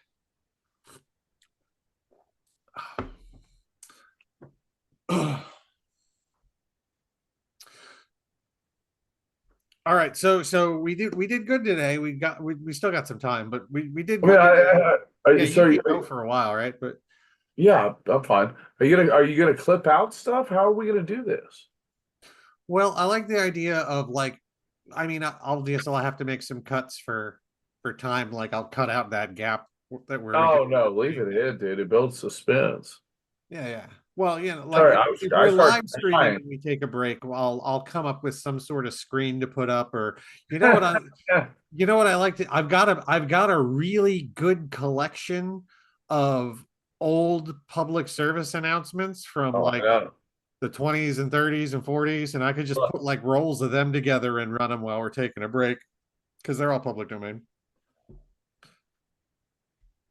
And that could be fun. Like just as like we're gonna do a commercial break, and it's like Dude, it was so funny to me when somebody you put reminding somebody to like. I told you I remember I told you I came across all those old Universal newsreels. I think that's probably a thing we could share some of. Let me see if I can find But the list. I feel like when we talked about that, you were like, yeah, we should have those now. So the time we could force people to watch the fucking news.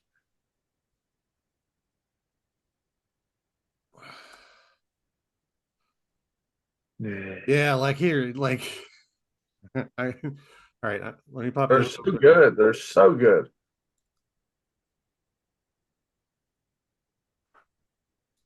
All right, wait for it.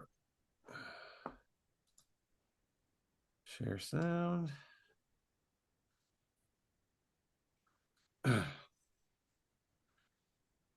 Right. This is part of the other multifaceted part of this show is sometimes we're gonna just watch stuff like this.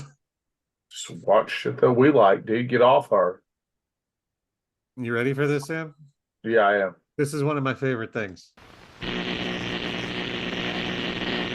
I'm George T. Larrick, Commissioner of Foods and Drugs. I want to talk for a moment with older Americans. The machines and the medicines you see in this room are fake and worthless health products that FDA has taken off the market. For example, this gadget claimed to cure baldness and serious diseases by giving off so-called master violet rays. It looks and sounds interesting, but it's absolutely worthless. This scientific-looking machine claimed to diagnose diseases by measuring the electrical currents on the skin. FDA scientists found it couldn't distinguish between a living person and a dead one.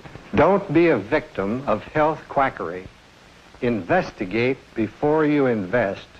It's your money and your life. Whoa! Aren't those good? Don't you love it? Scare the shit out of me. Don't you love it? Isn't that I lovely? know. They used to bring it back then. They brought it. They really did, man. I've got a ton of these. These are some of my favorite things to watch. No, I love that old school stuff because it was just it's what they're going for. There's no tinted meaning. Oh, and these Video Rangers ones. Who? Oh, you're gonna love this one. We'll do another because why not? No, let's go. All right, we're done. Be a ranger. We'll return to Captain Video in 1 minute. You know, Video Rangers, if you ask almost anybody, who was Betsy Ross? Quick as a wink, they'll tell you why she made the first American flag. But how many of us know anything at all about George Ross, Betsy's uncle by marriage? Well, George Ross was one of the signers of our Declaration of Independence. One of the men who was willing to risk charges of treason and death, if need be, to preserve the rights and privileges of his countrymen. Well, many times we take these hard fought-for privileges, our American heritage of freedom of thought and action, for granted. They are so much a part of us that we feel they never could be taken away. But in the world today, there are those who would destroy our American heritage, who would tear down our ideals, trample underfoot the flag that came into being under the skillful fingers of Betsy Ross. So let's be alert and realize as Americans that freedom is everybody's job, Video Rangers. Now let's get back to our story. That's it. They just threw that in the TV shows back then. And that was like Captain Video's Video Rangers. Like this was like, That's a big thing. Saturday afternoon, the kids are watching whatever. Yeah, those are like, oh, you guys need to hear this. Play that thing I just sent you. The thing what'd you send? I sent it to you over Facebook Messenger. All right, well, let me go get it then. I'll do better. Well, Man, I didn't have Facebook up, so give me a second. well, we're gonna let it slide, dude. It's not a big deal. Always coming at you. Studs TV full episode YouTube. I love you. Stop.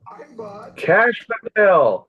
Cash Patel. Anyways, what else is going on? Do you think Cash Patel's hit list is a thing? Well, good luck. All right, here we go. This is a little show Tara and I found called Studs. I don't know if you remember it, but I think it's worth you and I maybe closing here with a run on Studs. I'm Shirley. We're the Olds from Lakewood, Colorado. Welcome to Studs. And our favorite host, Mark DiCarlo. Thank you, Shirley. Colorado. Thanks very much. Welcome to Studs. This is all part of our host exchange program. Next week, I go to Lakewood and host their public access show. It's going to be great. But on this show right now, tonight, we've got two guys who have been on blind dates with those three ladies. So let's meet them, shall we? Turn down the YouTube audio a little. I can't hear you. This is where's my audio here? But this is just the dating game with an 80s facade over it, right? Oh, it's way worse. It's way shameful. It's way worse. Like, there's no dating game about it. It's just like, hey, he's like fucking this guy or not. Oh, all right. So it's somewhere between the dating game and It's just shameful. This is very shameful. Hey, we're close. what is the party beach house who's fucking who show? Like, Which one? You'll have to be more specific, my man. There's like 20 of those now. I don't know. Yeah, whichever reality show is a bunch of people on an island fucking. I mean, Tara's got me into Bad Girls Club. Gets me like chasing the dragon for these awful people. Well, what kind of guy do you like to date? Someone with I Man, think that guy 90 looks like Beyonce is gonna be energy. soft. I mean, what's funny is this. Okay. All right. How about you, Corbin? that guy looks like that guy's just real estate agent Paul Reiser. Billy Baldwin. Yeah, or I thought he's a Richard Gere opener. Have that like man physique, you know, that killer physique, like. It's shameful, and everybody about it is shameful. When did this come out? He's got to have It's like 89, 90, 91. creative and someone who can be my best You friend. think Marin's done coke with that guy? Fuck yeah, dude. I had to do an apology episode to that guy.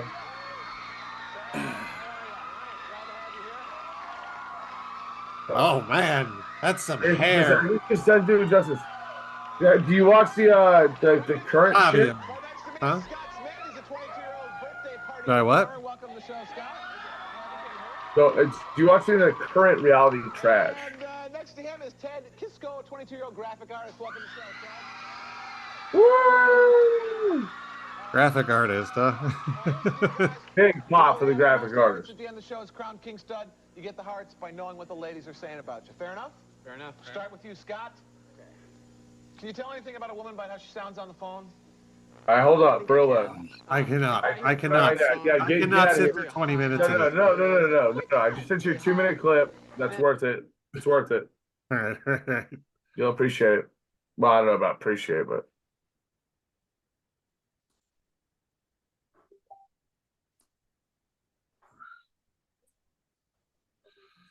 Can I get past the commercial?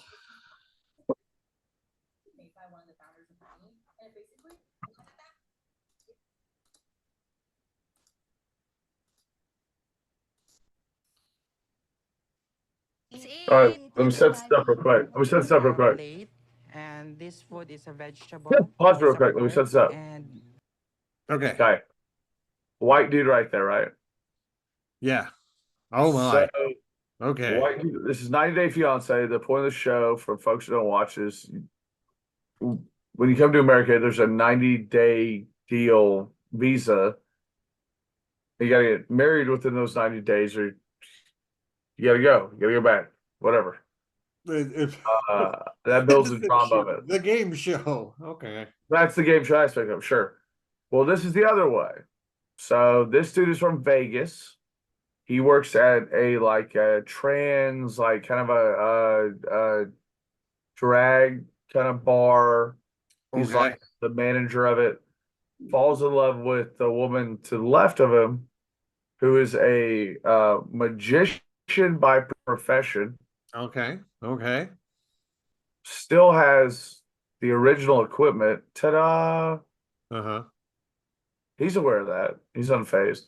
Yeah, He's sure. a gamer. Yes. We're 2025, dude. We're past all that. But he shows up, and first thing he says when he shows up to Thailand or Philippines or whatever wonderful country this is, he goes, "Hey, I got chlamydia. I got chlamydia." So then they march around all the family and everybody, and they keep saying that he has the whore's disease. Sure, he's got the clap. And But he goes away in 2 weeks, but they're labeling him as the whore's disease. sure. It's a little aggressive. Little aggressive, but colloquial to there, right? Where It's are their they? country. It's their country. Where you know, where are they? Where are they? Thailand. Thailand. Okay. So yeah, different cultures, different colloquial terms for common sexually transmitted diseases. Yeah, but she still has a dick though. Yeah, but I mean, just by the look of this, still the fact that she has a dick doesn't bother him nearly as much as the local cuisine. Whoa! Whoa! Fucking quote of the night, ladies and gentlemen. And he sips the tea. He seems like he seems. I don't know what they're making. I like Thai food. I don't know. Well, I think you and I are both guys who like win and rum. You just got to get down with whatever we're doing. I think that any combination of veggies and spicy noodles is fine. And way I better don't care for whether you. it's Chinese, Thai.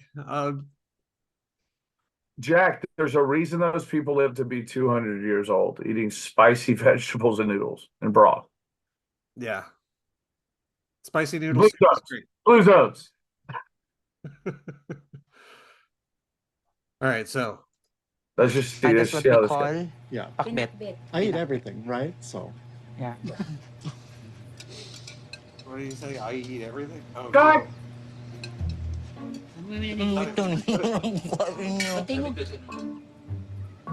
Face Mom, she made like a mixed vegetable. I would have chosen like slightly different flavors.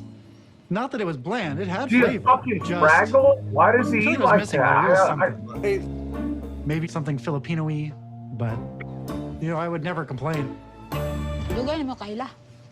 May appeal ko ka ng kuhaan ka ng application ba nga dating site 6 months ago. Sa inyong relasyon, inyong status. For friends. Yeah. Ginahanap ko nga magkaila pa jud mig maayo. But how's your feelings to him? Man. The feelings right now is just friends. That's like the sister who's also trained. What's up, for real? Of course. Who's she sleeping with tonight? I know that one. Unsa man siya nga? Dili man siya babae. The mom's like, Never she has know. a dick. Yeah. I only like trans women. You don't look like a man, you like a trans. Yeah, only woman. Fire! No regular women, no boys, only trans women. Okay ra niya nga mo lagi pangitangan di siya ginahanap Saying straight I've nga got a babae. shot. When I was young, my mom always told me not to Oh, have a is this like boyfriend now because there's two trans women it's fighting hard for to the one find a American? man who No, wants a it's real fine. and honest relationship for a he's got trans locked woman down. like me. So it's a big deal that Lawrence meeting my family, and I know my family wants to make sure his intentions are good. Well, okay, sure, of course they are. That's what families are for. Hey, the guy's doing the best he can. He's just a fucking dildo. I don't know. But I think it's a bigger I mean, hey, guy who works at like a drag review in Vegas, yeah, I'd be a little sketched too. He just doesn't have like any kind of like walk around talent, like just being able to get around. But I guess I did a very long time ago. Do you even remember when Left Hemispheres was my show? No. Yeah, because that was before.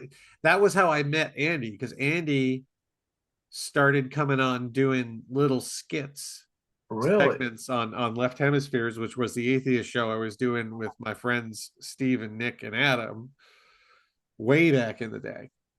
And on one episode, we were talking about how funny it'd be if there was one of those reality shows where it was like the wife swap show, but not just wife, but specifically like two different religious leaders swap spouses.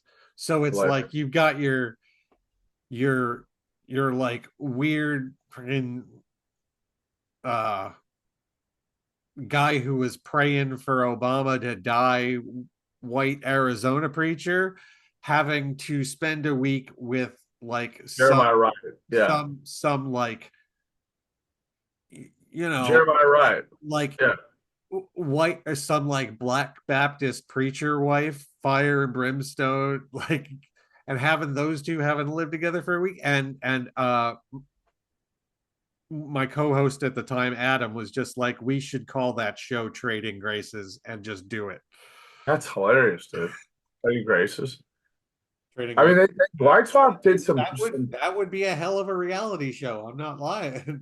And I think that, you know, in the problem with reality shows is it always starts out as like a great social experiment, and then it just becomes knucklehead fucking bullshit. Like it always starts out kind of real world, super interesting. That's the one that everybody's going to watch because, you know, some very loud black woman is going to yell at and berate one of these horrible Christian preacher assholes for 30 minutes, and everybody's going to enjoy that. A lot less enjoyable would be like, you know, the Satanist and the rabbi who just sit down and talk about John Milton for an hour. You know,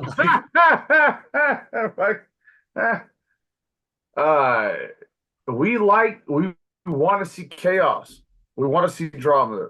Yeah. Looking back, what we learned this year, people want flawed people willing to fucking make a mess.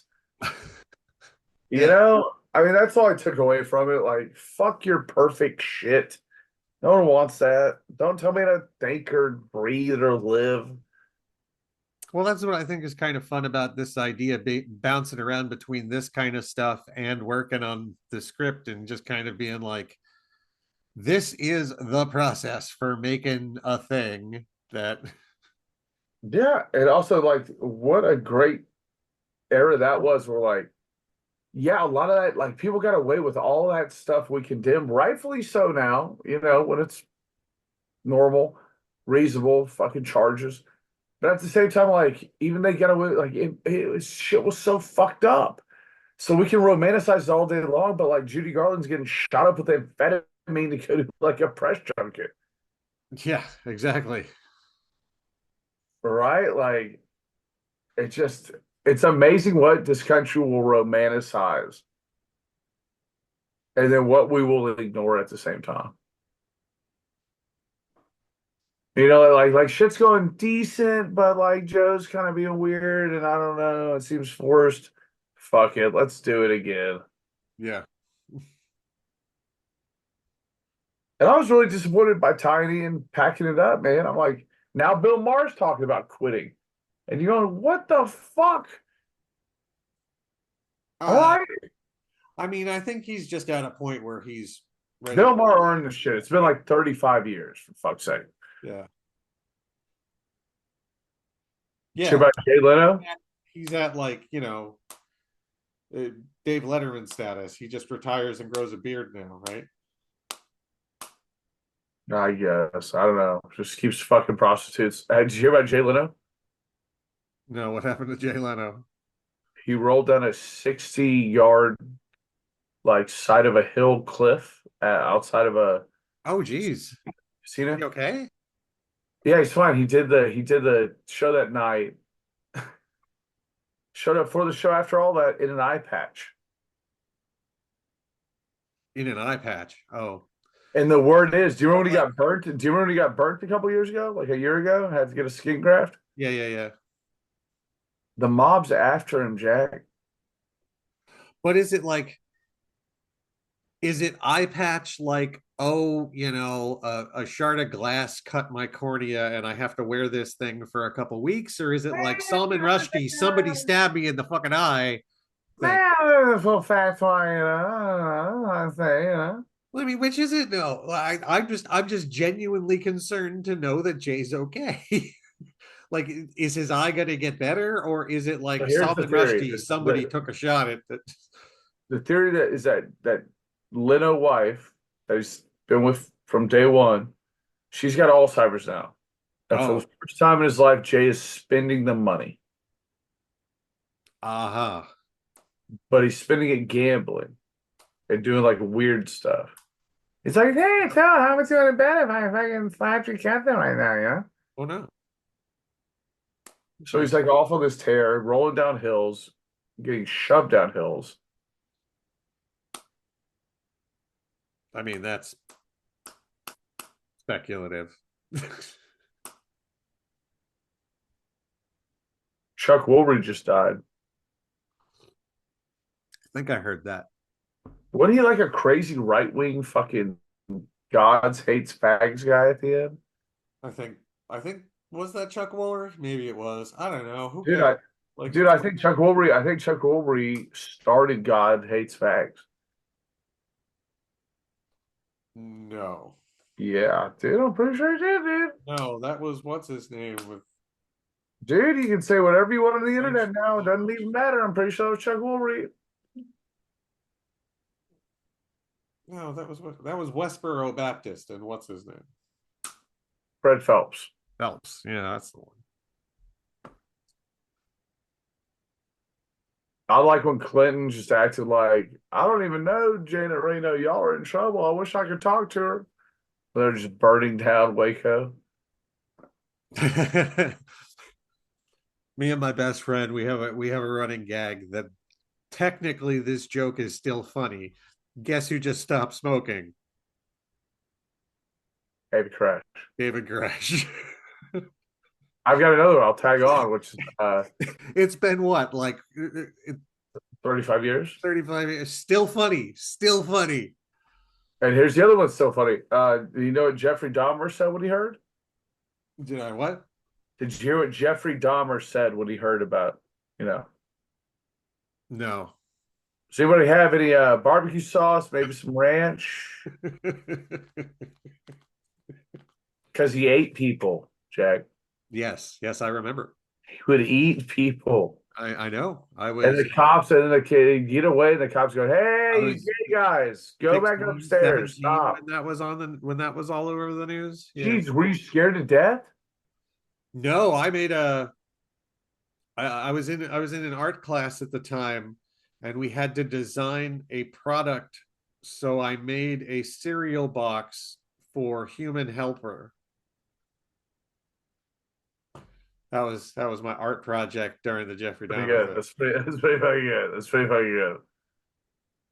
That's pretty funny. It's like when I got kicked out of Sunday school at Easter. First time I'd been at Sunday school on Easter. I don't know who my parents were trying to impress. And I had to draw Jesus on the cross and to go this way towards me or the other way. I'm like, no, go that way. I'll close. I'm like, close. They cut around to me as Jesus, and he's on the cross, and it just thought bubble. It says, "Man, this sucks." And I was like, "Right? Yeah." Yeah. And they marched me back into the phone, kicked our whole family out. Oh no. Yeah. That's when I turned my life over to Allah.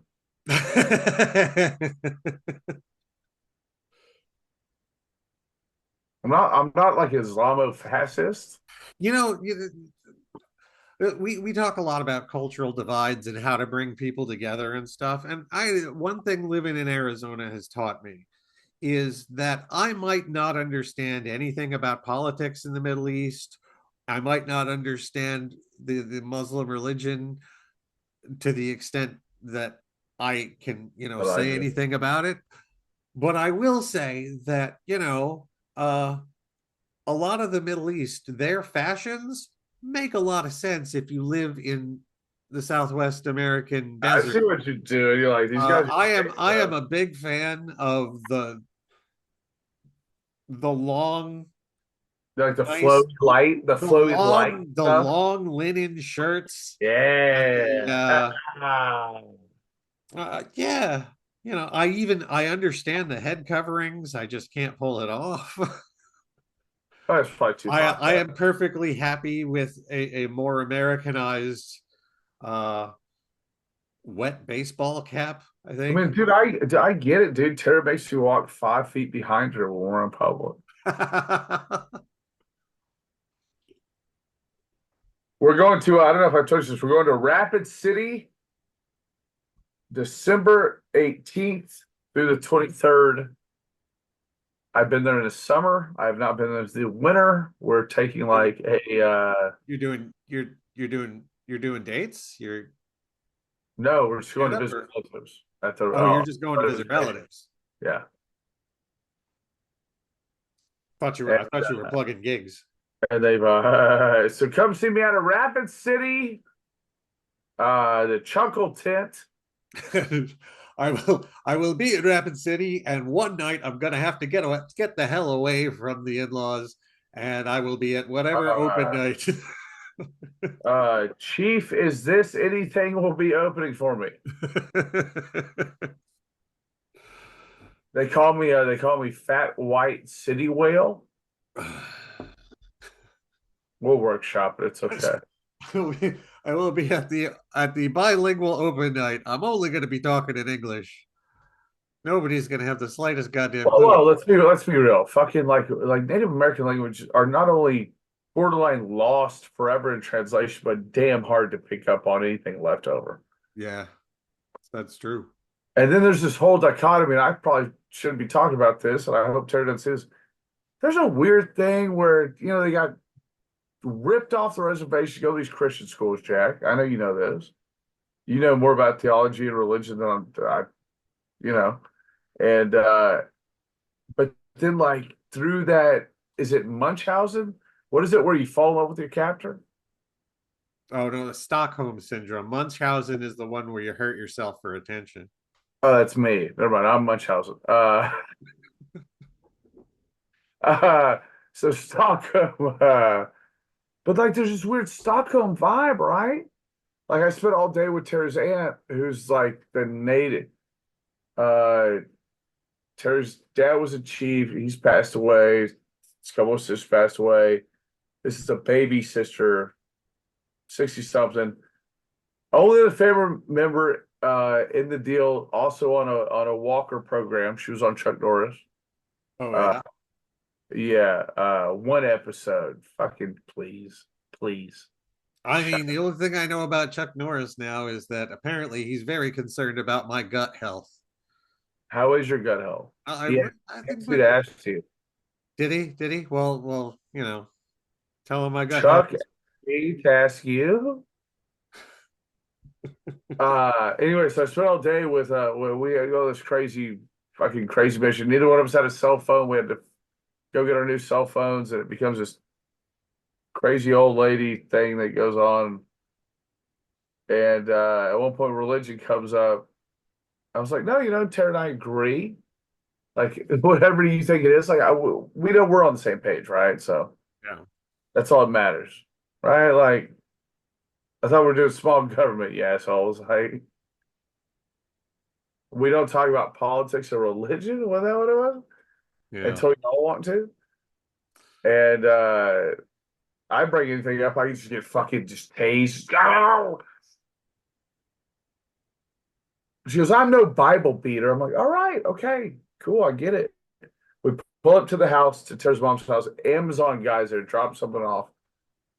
Tara's aunt, who I've been in the car with for like 7 hours that day across Austin, literally goes, I hope it's my new Bible. After I'm not a Bible, is it my new Bible? And so I just don't. Well, here's the thing. Oh, my problem with that, and what makes it sad is a lot of it. You've got a lot of these,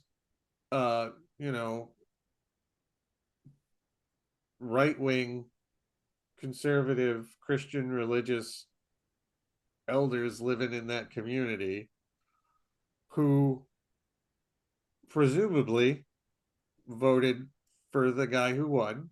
But they won't say it. They still won't say it. And I don't know, like, I haven't. Oh, here's one. Has he named anybody for the head of the Bureau of Indian Affairs yet? It may be me. I don't know. All right. Welcome to the politics portion of our show, No, folks. we're not doing politics. No, don't do politics. We were talking about cultural and community, and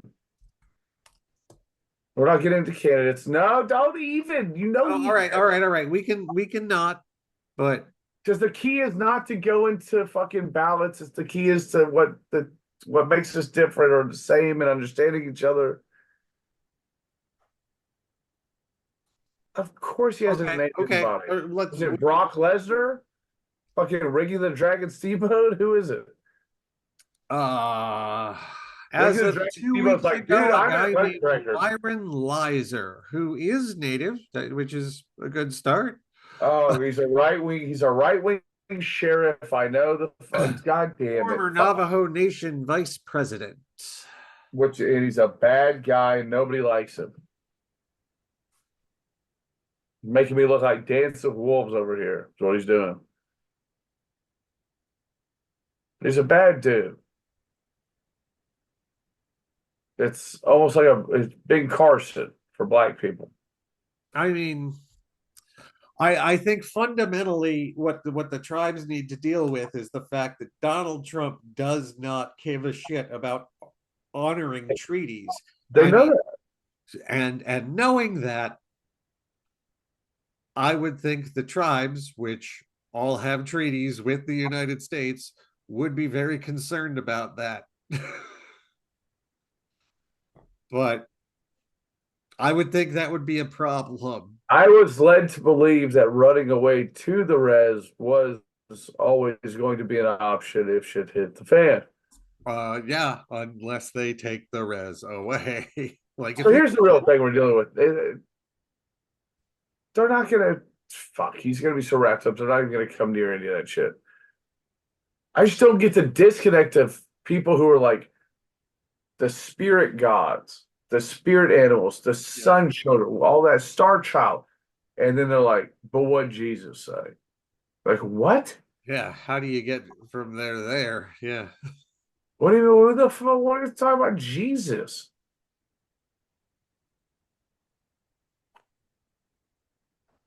Yeah, where's like, well, that's where there needs to be like more mythological, creative, speculative fiction, right?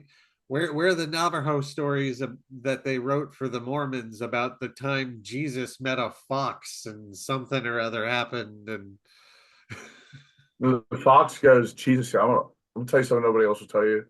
You're a fucking pussy ass nepo baby, dude. I do like the Jesus and Nepo baby. Dude, I'm tired of the way you're walking around here. You fucking had a bottle of wine. Don't be telling people it was water. I saw the whole trick. Oh, yeah. Full of shit. Where's the story about, Jesus trying to impress the tribes by turning water into wine and them being like, no, we fucked with firewater from the white people. And we don't want any of that. Like, wine? This is a fucking open house? It's just so crazy. Yeah, no. I want the story of Jesus turning water into ayahuasca. You got to get a nice roux going. The key's the roux, really. It's like emerald. But wait, I'm sleeping on the fact we're supposed to believe that Jesus came over to North America. Yeah. I know. That's the big stretch of the Book of Mormon, isn't it? It's like Beetlejuice goes Hawaiian, right? Right.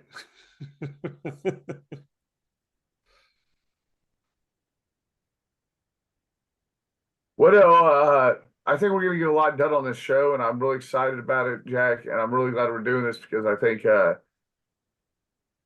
and I, a fun experience for anyone who comes along for the ride.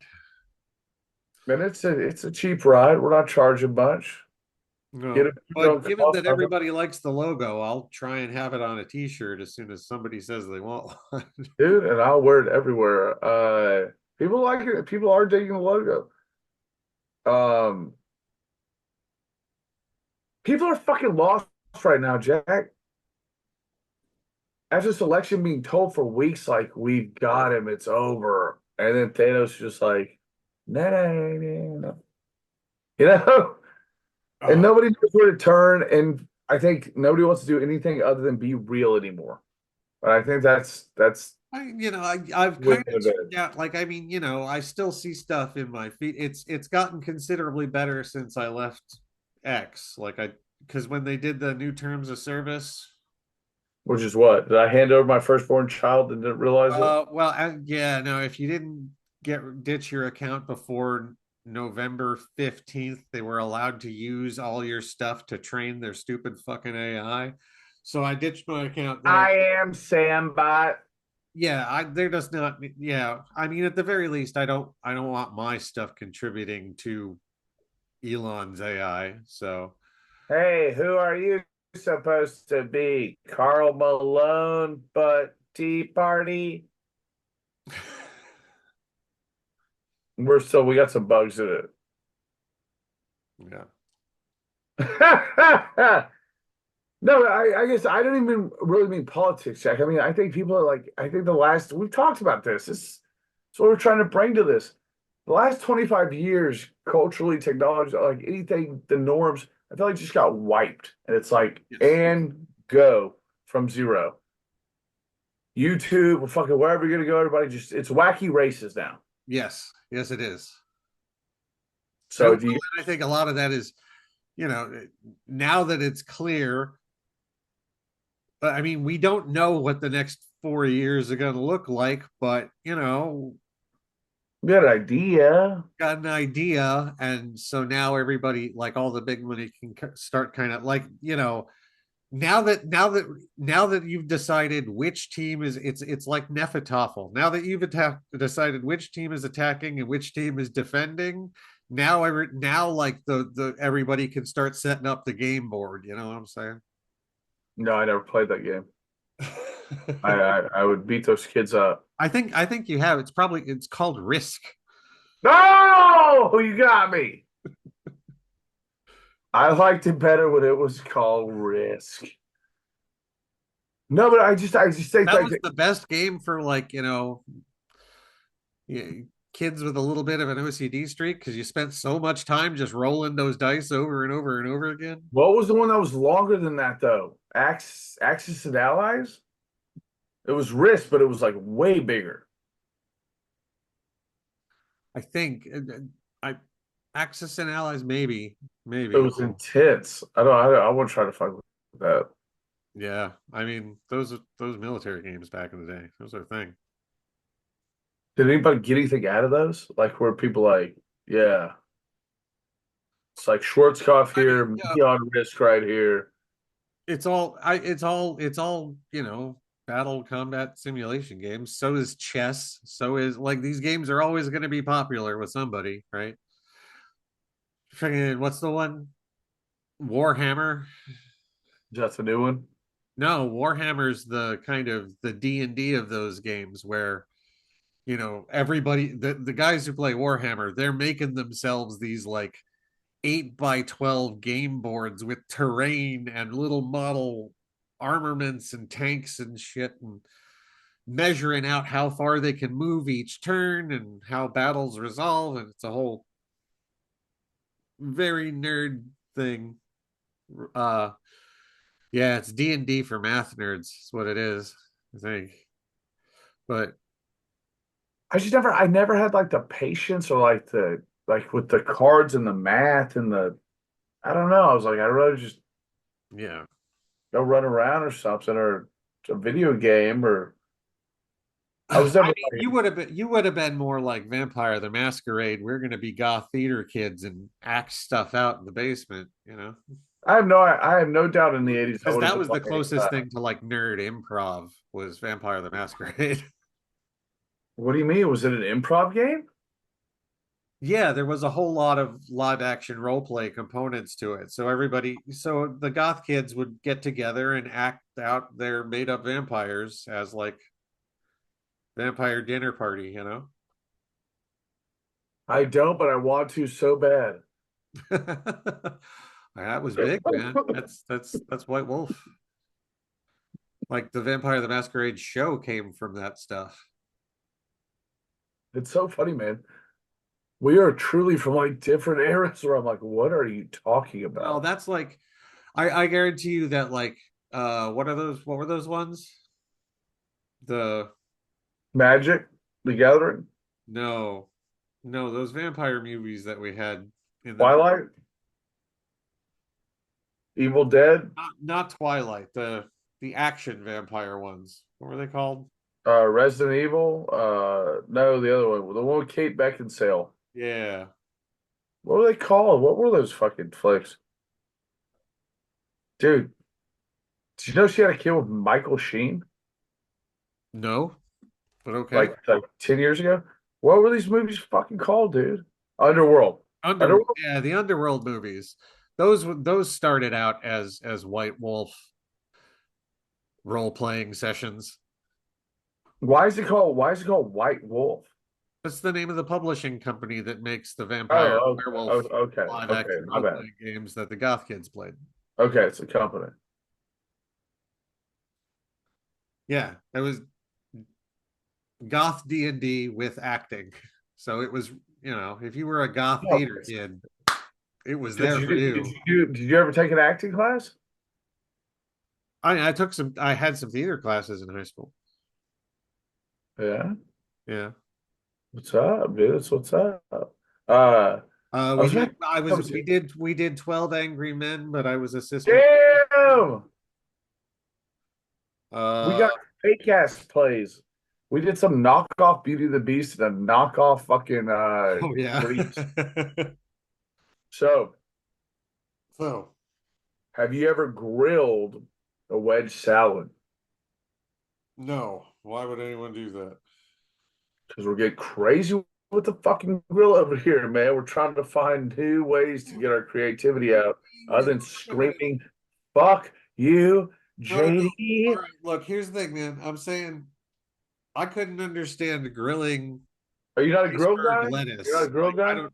No. I couldn't understand. It's just a wedge salad is iceberg lettuce, and I don't know why you would grill that particular food, you know? I don't know either.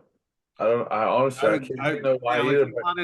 If you wanted to like grill a wedge of cabbage, I could maybe see that. This is fucking crazy that you're saying this. Okay, I bring this whole thing up a couple days ago. Babe, I'm gonna grill. We're gonna do something on the grill. Here we go. I'm gonna go HEB. I'll pick some stuff up. Get there, whatever. Get a recipe. Hit. Bing. Let's do this. Roasted wedge salad. I was like, what? I don't know if I get it. I'm walking through. I'm still fucked up from some crazy edible from the night before. Like, oh, it was bad. I grab a whole head of cabbage and I get all the way to checking out. I'm like, I don't think this is lettuce. Like, this is very light. Like, that's, I don't know. All right, go back. It's a little flimsy little softball cabbage. Lettuce. So you cut it in fours. Oh, okay, but it's not an iceberg lettuce. It's like no, it is. It is, but it's still. But it's like baby iceberg lettuce. All right. I'm just saying, compared to that cabbage, was fucking like a workout ball. No. All right. So what are you putting on this salad that you're gonna grill it? So the recipe called for a little bit of olive oil juice, cut into the wedges. Yep. Olive oil, lemon or lime juice, your seasonings or whatever, and then right on the grill, just straight on the grill. And I think if done right, with a little more practice, it'd be great to get a little char on the outside. Yeah, see, that's the thing I don't know about. I don't know about charred iceberg lettuce, but all right, I'd be willing to try it. However, I'm gonna be honest, we're running out of shit to do down here. I'd be willing to try it. However, I think if we're talking about grilling some sort of, leafy green in that manner, might I suggest try wedged cabbage with melted butter and Cajun seasonings. I think it's a very, very smart move. I think I would go with trying that idea. The lettuce is just like slipping apart on the grill. It's getting wet. It's slipping been apart. Exactly. That cabbage would fucking just. Cabbage would just stay together and hold on for dear life to stay a nice, dense, moist, kind of brain-looking mesh of butter. Do you like Greek food? Yeah, I'm a quarter Greek on my mom's side. I know, that's why I asked you. Yeah, You know about so I go like what's like the deepest cut Greek food you take that I wouldn't know? Minesta. Bless you. I know. Sounds like that, right? No, I'm so old joke. It's browned ground lamb and garlic and orzo pasta, the little rice looking one. Yeah. And a really simple tomato sauce. And you just cover it with fucking Romano cheese. It's really good. Dude, it sounds fucking awesome. Super easy. It's cheap as dirt to make. Like my mom made something like that growing up, and I don't think she had it. What was it? Where was the place you told me I went to with like those huge stuffed peppers? Was it stuffed peppers, stuffed cabbage?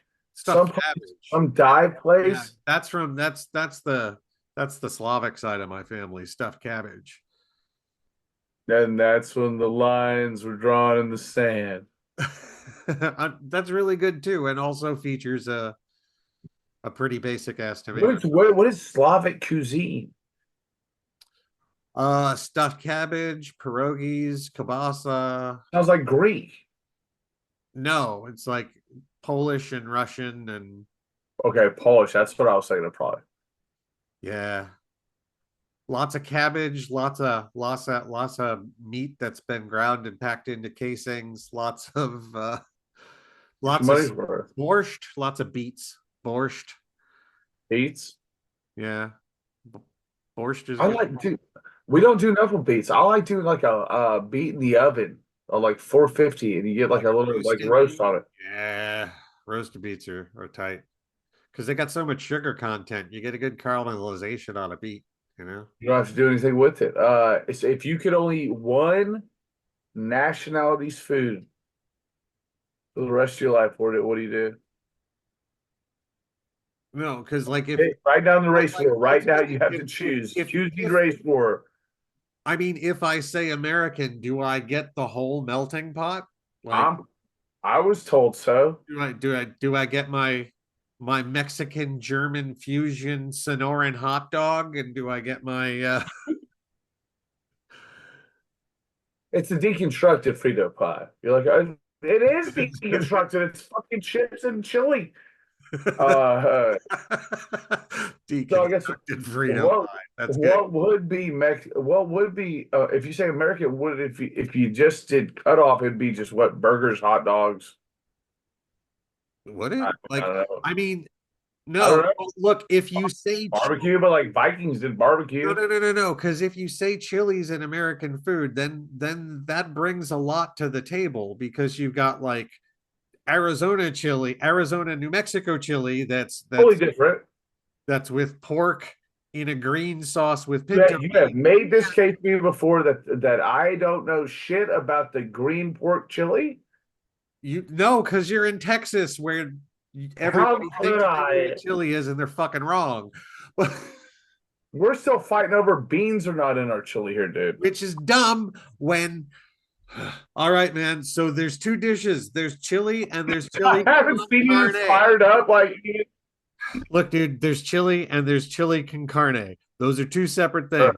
Chili does not have meat in it, which is why chili con carne means chili with meat. There is no chili that is made with meat without beans because that is just spicy bolognese. That's all you're doing. You're making spicy bolognese.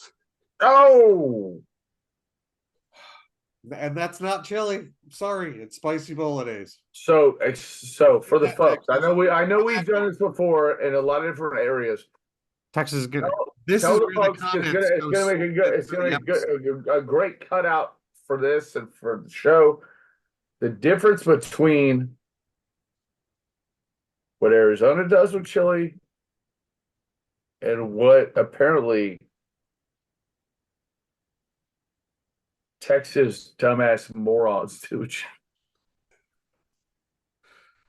Yeah, and this is where all the hate comments start. Just Texas We're gonna start them down on me. Hey, it's For my kayfabe, dude. opinions, We played each other. my historical analysis of how chili became a thing. No, not about how. I just it's a difference. Lay it out. Because all I know is like, yeah, you put it on Fritos.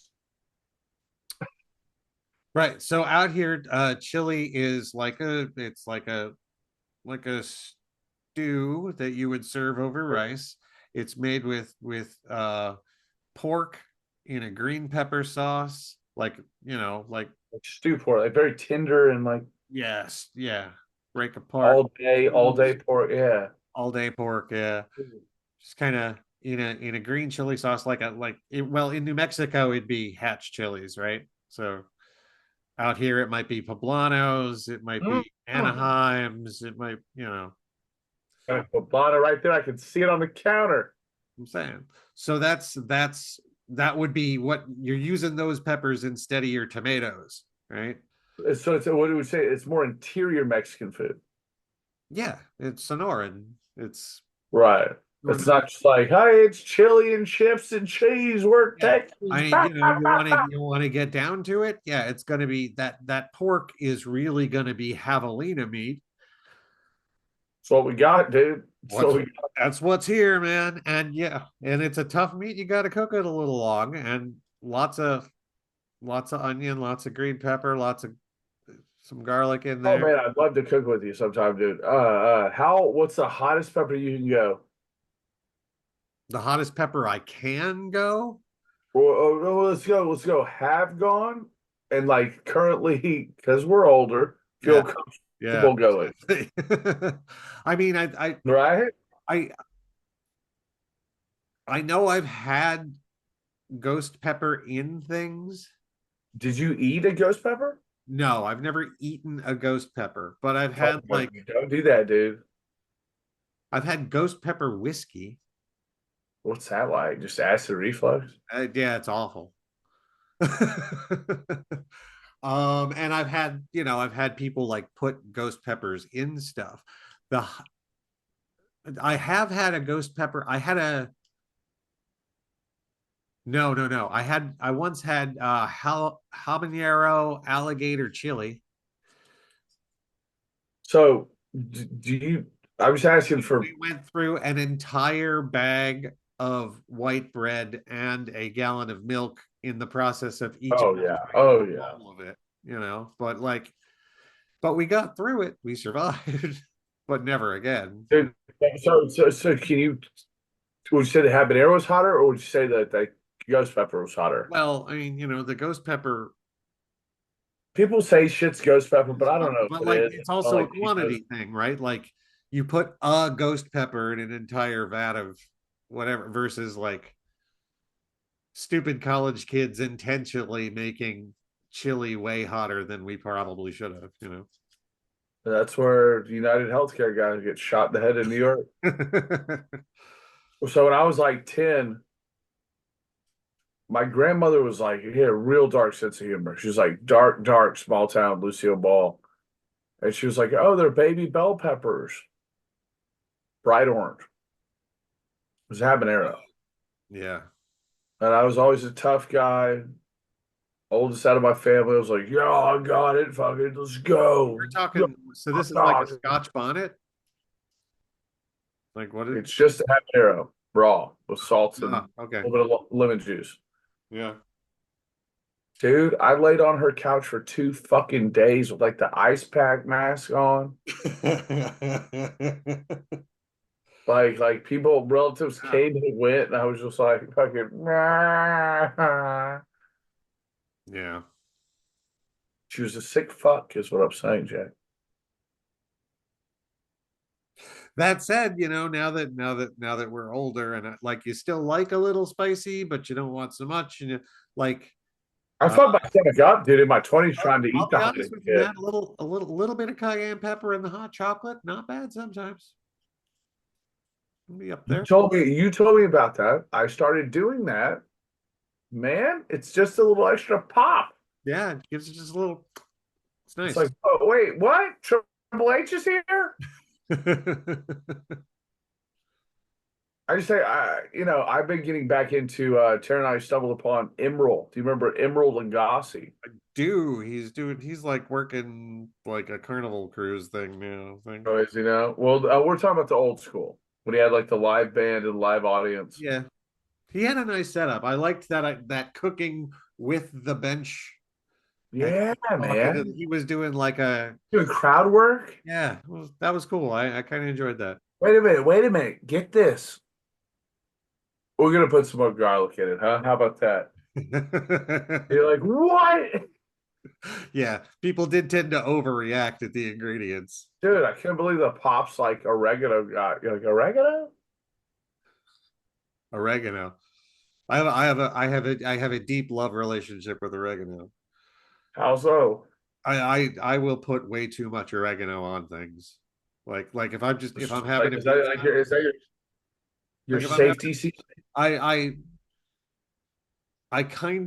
never sat down and worked it out, but like I kind of want to know like how much oregano do you have to put on a pizza before it stops being a condiment and starts being a vegetable? Like I want to know where that line is. I brought a bag of fresh oregano home from my mom's garden the other day. Love it. Yeah. And then I just flogged myself in the back with it. And I said, we don't deserve Gavin Newsom or the French Laundry. Yeah. If there's any like food people out there who want to go down that rabbit hole and do the math and find out like what the health connotations are of using so much oregano that it counts as a salad, I'd love to know. Do you go, well, dude, a nice like the little oregano bloom. I guess I'd never seen it until the other day at my mom's garden, but like it's a little flower. It's beautiful. I made homemade pesto the other night, dude, and I'm gonna jar some and fucking send you some. Yeah, all right, I'm down. No, dude, a lot of people go pine nuts. A lot of people do go pine nuts. Not a fan of that. I'm just a regular dude, man. I'm relatable. I go dry roasted peanuts. All right. Next time we're going cashews. I'm gonna dabble with some cashews. I could see cashew. I could see. What about almonds? Does almond play? Is almond too chunky? I like the cashew idea because it's just so buttery. Who doesn't like a cashew? Yeah. Did you ever get into combos? Combos, the cheese-filled pretzel snacks? Yeah, that was gonna be my pitch when I go on Chopped. I'm gonna be like, I'm gonna make combos. You do homemade combos? I don't know. I'm just trying to see if they'll bite. I think we need a cooking segment. We should do a third screen at some point with a guest on who's cooking in a kitchen. Yeah, we need to upgrade the tech. Oh, well, my buddy Adam used to do that stuff when we were doing the Satanic Estate during the pandemic. He was the Satanic Chef and he would do cooking shows from his kitchen. What are the Satanic Chef like what's on the menu there? It's usually him making some sort of, he's either doing like a seafood and pasta or he's doing. I mean, it's not like super spicy because it's like No, because he's in Boston and Boston doesn't they don't do spicy. I don't know if you've ever had a taco there, but like pointless experience. Yeah, doesn't Andy think Tabasco is just mayo? No, Andy likes to mix salsa with mayonnaise, and at that point we parted culinary ways. I do not understand where Andy's head is at, mixing mayo with mild salsa and thinking that makes sense. Do you get that thing I get where like when you eat spicy food you kind of get that high, you get that endorphin rush and you're like, oh fuck, it fucking hurts, but it's good. It's so good. Absolutely, yeah. And depending on what thing you're eating, you get a different vibe, right? Like you get different from like there's like Thai food has a different kind of heat to it than your or like a slow burn You're like, whoa, whoa, whoa, whoa, It's whoa, got a very whoa, different what's thing going on? than your your honey hot chicken wing from the pizza place. Or I'll tell you what fucks me up these days is wasabi. I think I've done so much. you can't do wasabi anymore.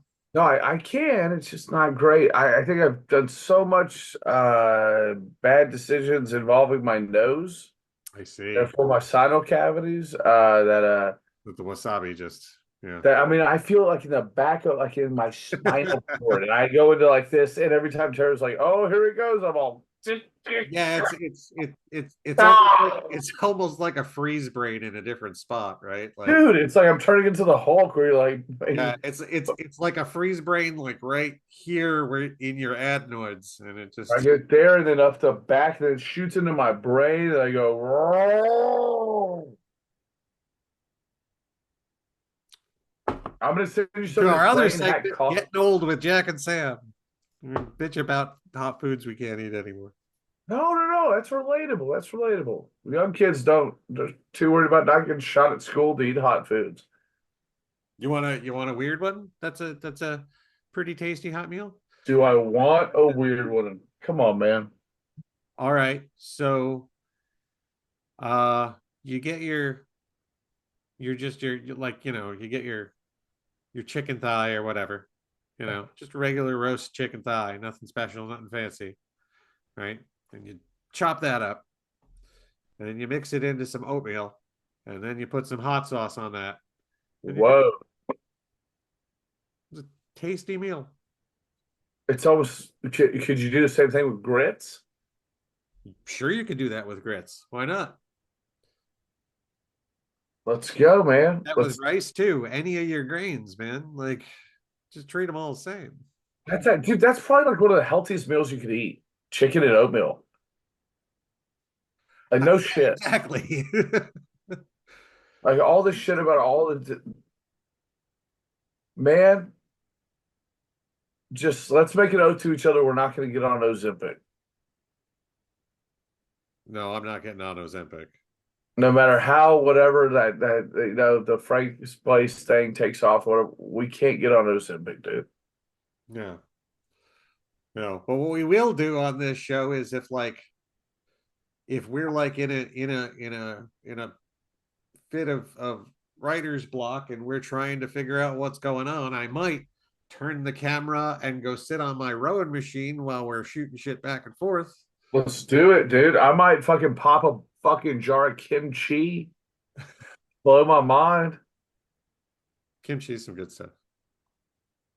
I had some that I forgot about. It's been there for like 2 months. I opened it the other day. It is better than it was when I bought it. It's just like fermented and got hotter. Yeah. And like now it's like 10 times as hot. I'm like, oh fuck, man. I don't know. This is a whole other thing. Also a big fan of what is it? I think it's called salam oblek or salam alek. It's Korean chili paste.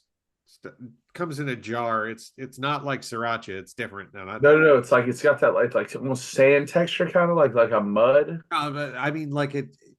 I would say it's thinner than jelly, and it's it's not gritty. It's got lots of red pepper flake in it. Do you have anywhere near you like in a big market? You're thinking like crispy chili sauce, which one of my friends swears by. Or like chili oil, like the old school. Yeah. Do y'all have like an Asian market out there? I do have an Asian grocer. It's a little bit of a drive. Like it take me 15 minutes to get there. But there is an Asian market where it's like exotic shit. Yeah.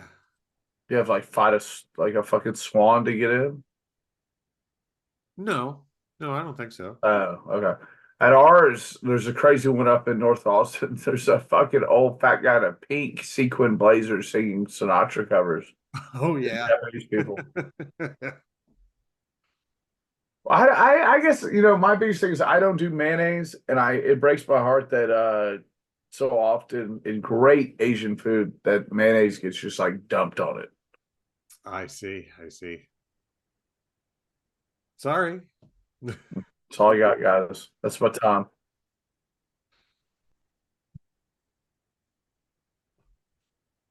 I think we just clip this thing up, cut out the lulls.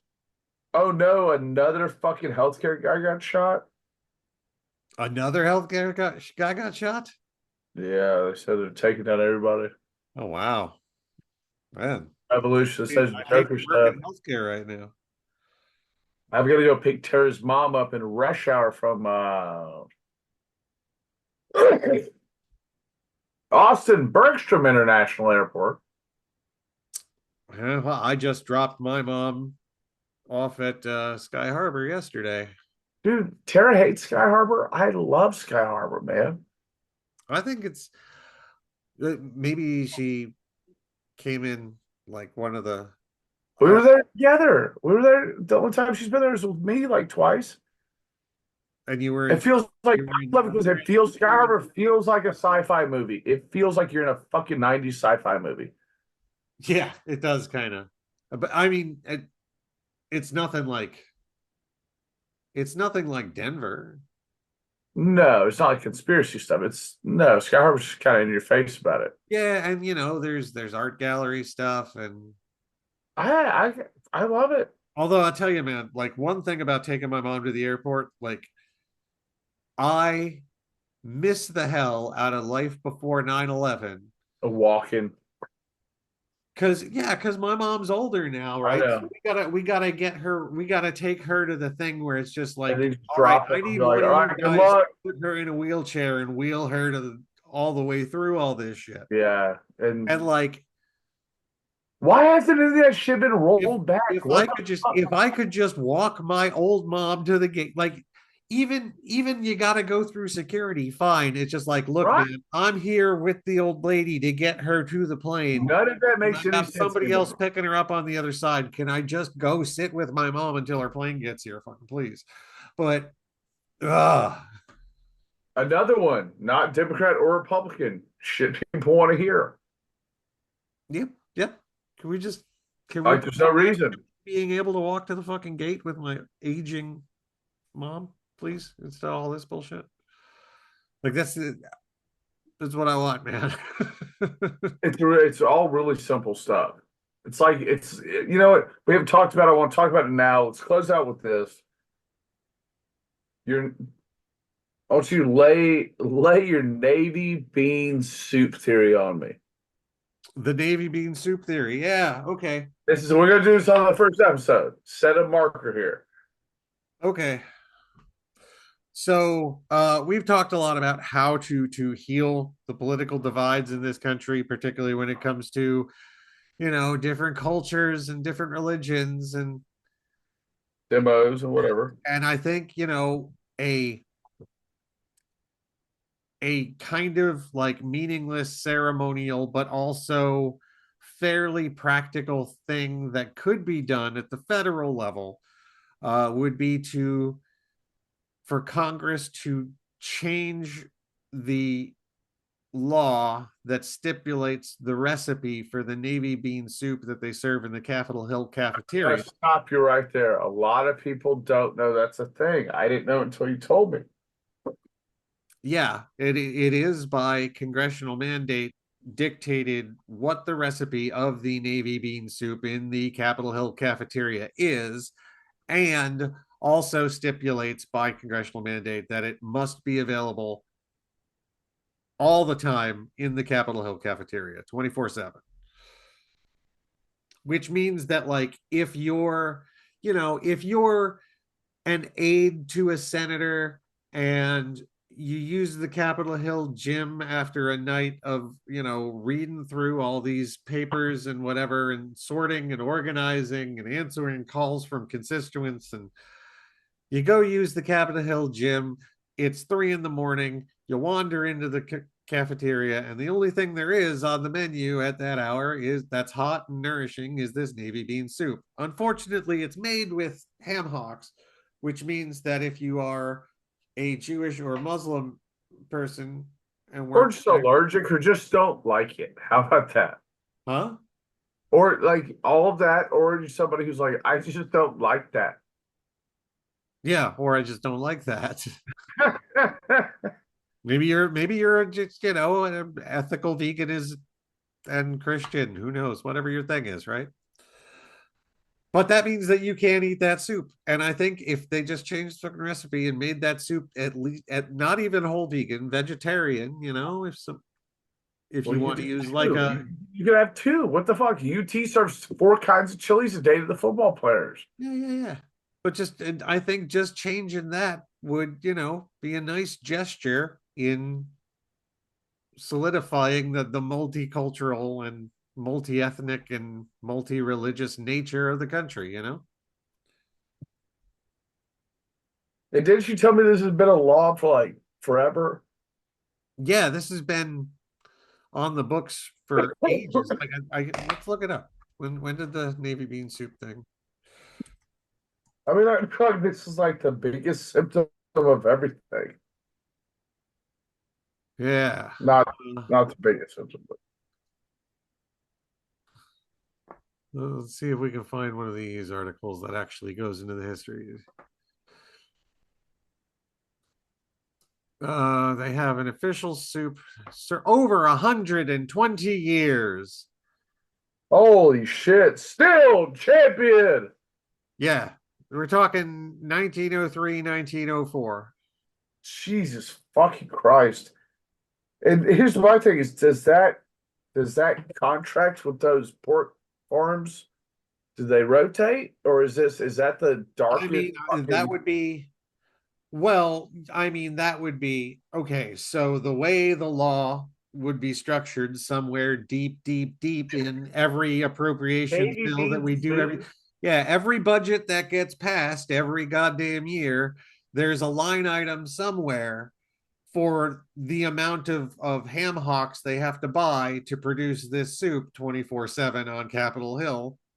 And that would be issued as a GSA contract that would then there would presumably be a bidding selection that would go out to hog farmers and any hog farmer who happens to know how to use the GSA system and apply for the what would it be? It'd be a request for proposal. So they have to know how to find the RFP and then submit a price and a bid, bulk delivery of hog parts, a bid, and make the soup.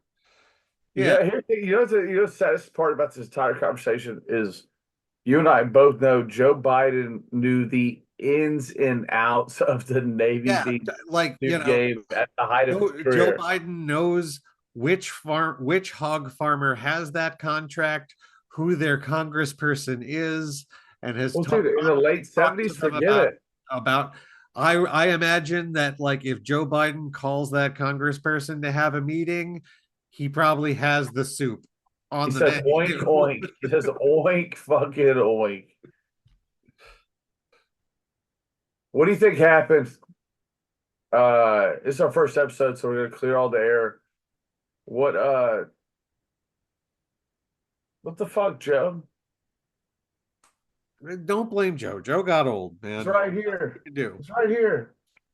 There's nothing you can do. Joe got old. He tried his damnedest. What are you gonna do? What I mean, it's just there was no way out. I'm having this religious experience lately where I think the whole thing happened because the crimes that were committed with the overly canceling culture. I mean, you and I have cussed each other out about Al Franken. Look, we're on the same side. There's definitely something to be said that this is karmic. Going around with Liz Cheney instead of trying to appeal to the people further on the left was definitely a fucking mistake, right? Yeah, Liz Cheney, Stacey Abrams. Right. Yeah. That's just one. We can make 100 more. Yeah, plenty of that. Trying to peel off those. Not bringing Al Franken back. Not bringing Al Franken back. He has what, like the third biggest political podcast right now? Like, very much welcome back. We've got it. I like the Joe Yeah, Part Hunter. I listened to he did some live show somewhere in New York, like the night the day of the election. Like it was way too early for anybody to be Are you making. talking about Franken? Yeah, and it was just like him going around being like, okay, I feel very nervous, and we're gonna talk to some polling people, and it's not gonna help. You know. Motherfucker was there on the first night of SNL, dude. Yeah. I mean, Franken is the guy. I don't know. It's never who you think it's gonna be. You know that much. No. Not when it happens right. But, you know, Trump had his one real moment where he was happy as fuck for once working at McDonald's. The whole end of the campaign. Dude, you're so happy, dude. That was the only human moment we've ever seen out of that man. Where you're just like, oh my god. When he found out that nobody actually touched the fries with their hands, he was so excited by that fact. And you're just like, you thought people were just sticking their hands into molten grease and throwing that shit in a bag? Like, how did you say this worked? But how amazing is this? He's so happy with his little apron. Thought that like people just manhandle their food like that.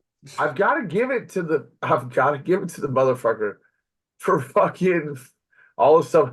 Yeah, Doug and Kamala worked at McDonald's, and Trump was like, nah. I love McDonald's.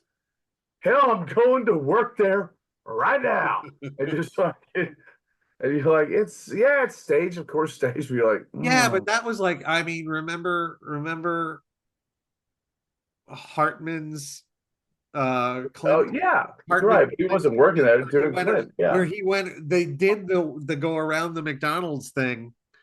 Intercepted by warlords. And it was great because it was just Bill Clinton like stealing everybody's food. He was just like, let's say the Egg McMuffin is the economy, right? And of taxes. And now you're like, right, I do it to Tara's mom and my mom all the time, and they don't even realize I'm doing it. Or whatever we're talking about, I'm like, hang on. Can I just taste how I don't know if I so this biscuit, say this is, you know, like black money going to like a super PAC that we can't track, right?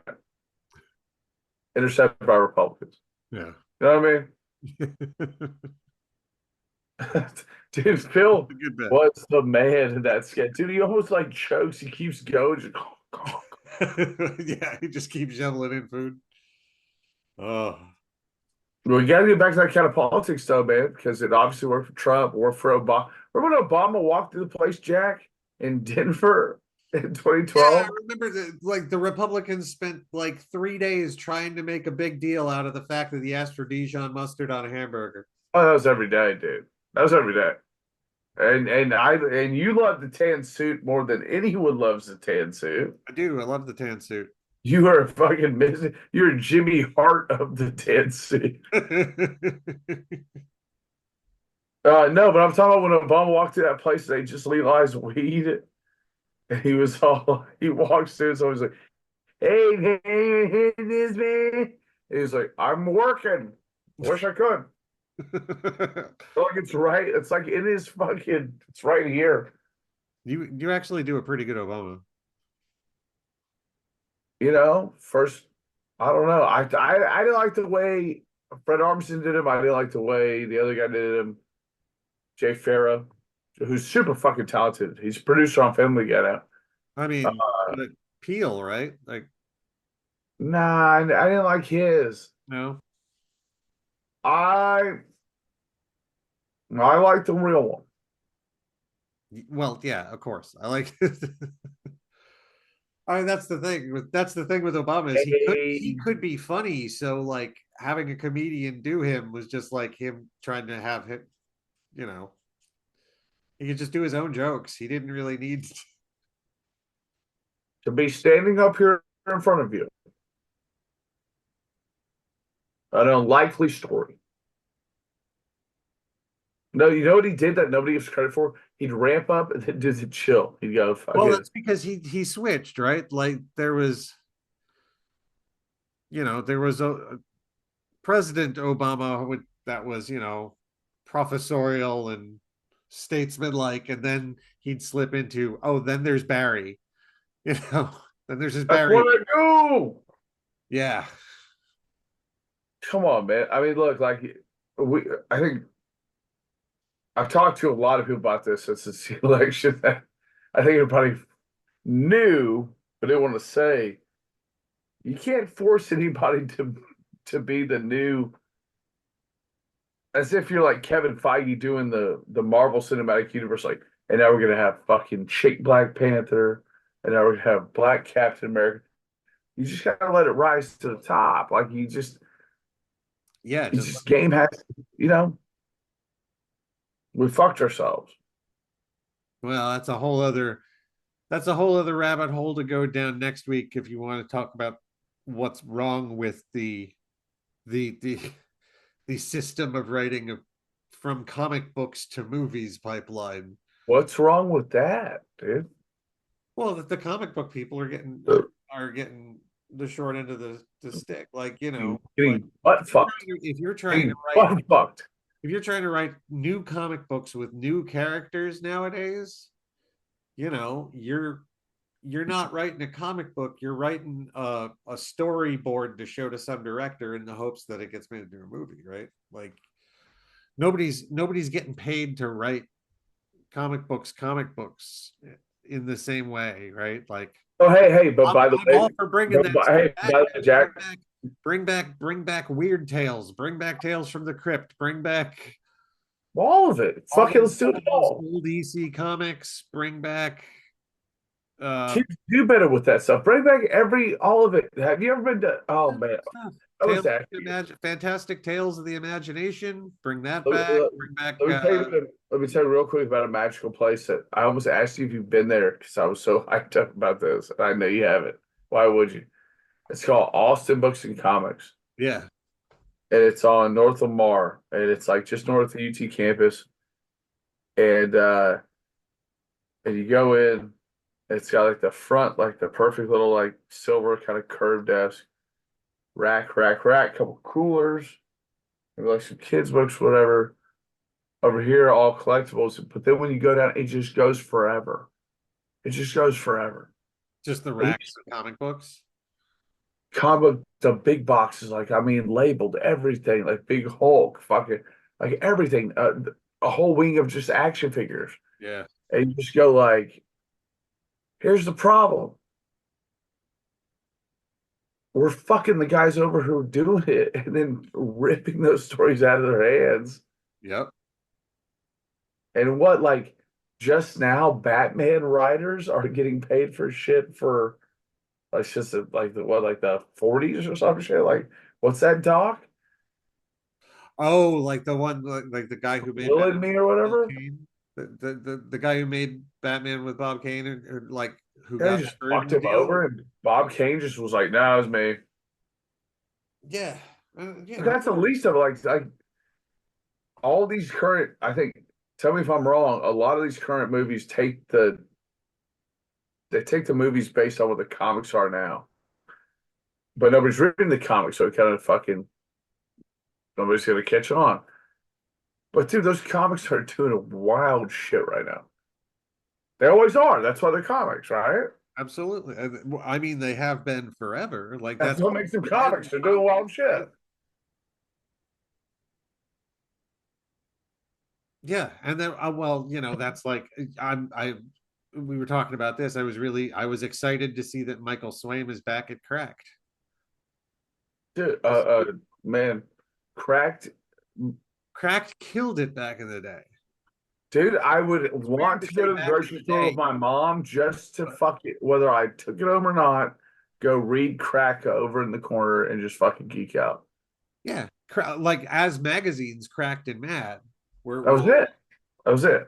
Yeah, those were your because And maybe like a comic book rack, but maybe depending on time, but it like should suck. because at that point Tales from the Crypt was already an HBO show, and Oh, it had a cartoon, bro. yeah.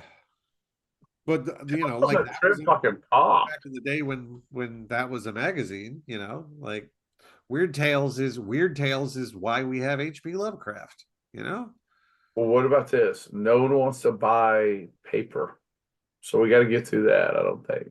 Yeah, I don't know, man. I'm starting to think that might But I do. You that do. might I want to fucking hold a comic book like and lay on the couch and fucking. Oh no way! yeah, No way! yeah, like I mean, Babe, Nightwing just showed up. if I told you I was like, but like, but people get Patreon subscribers. There's just no like, there's a weird like Splinterization. there should be some sort of audience for, hey, I'm gonna publish 8 to 10 stories once a month, and I will mail it to you for what? Whatever. $8 a month? I don't know what the number would be based on what it costs to I get. don't know, Jack. People pay it. I'm dealing with my folks who are trying to figure out how to bundle and the subscriptions paying for this service and that service. I'm like, I don't know. We told you we hooked you. I don't know. What if we put it all in a box, Jack? I just we like put it all in a box based on what shows are dropping and what I want to see, like I've got a 5-year-old. Of course I have Disney Plus, right? You know what I think? So yeah. I think you and me. Hey, I just learned the Moana song, by the way.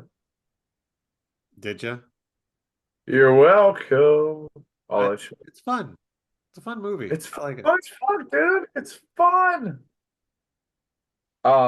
You and I should write a fucking comic book together to prove that comics aren't dead. There's no way we wouldn't be able to get somebody to pick it up.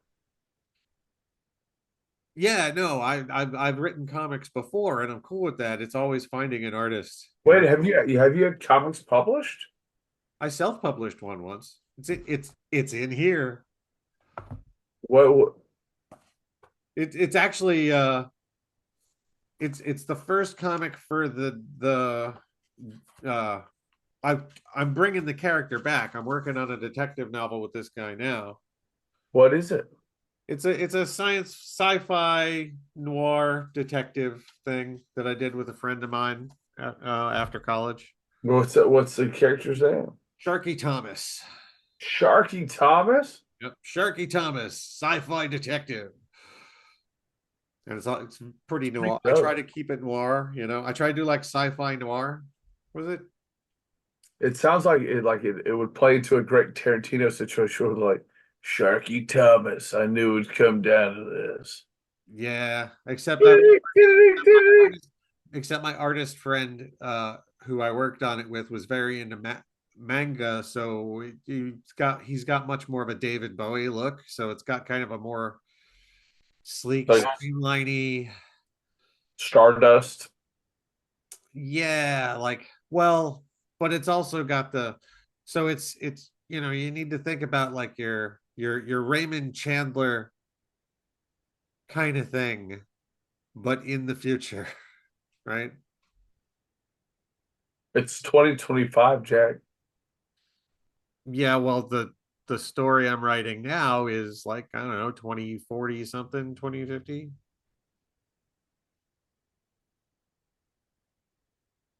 Sorry about linguist. Here's the thing about 2045 project I'm working on. I want, aside from what was his name? Sharky Thomas. Sharky Thomas. Sharky Thomas. ST. Let's you and me fucking do something, dude. You're the guy who snuck into DC, man. But what we are doing, you marched into DC like you fucking were Lex Luthor. Is like, what were you, 20? We're working on Five Nights at Frank's. Sharky Thomas is a different thing. No. I'm talking about aside from both of those. Aside from, well, A new thing. What would you want to do? You'd want, well, let's worry about Five Nights at Frank's stuff first, man. Like, one thing at a time. No, but like those guys don't have superpowers. Well, you're gonna have to wait to fuck around with superpowers.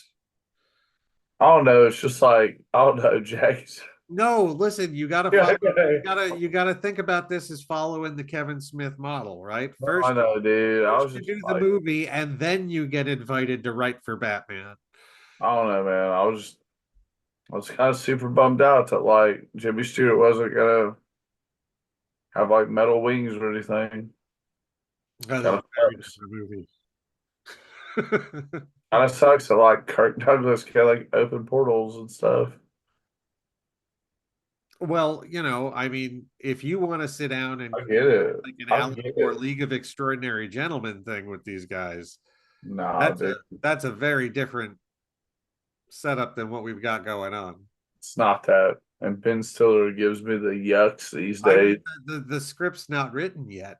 You want to do a thing where like once everybody's together, Frank Lloyd Wright pulls a handle and becomes like a Professor X character that's assembled this super team of actors. Oh, do we get a franchise, bro?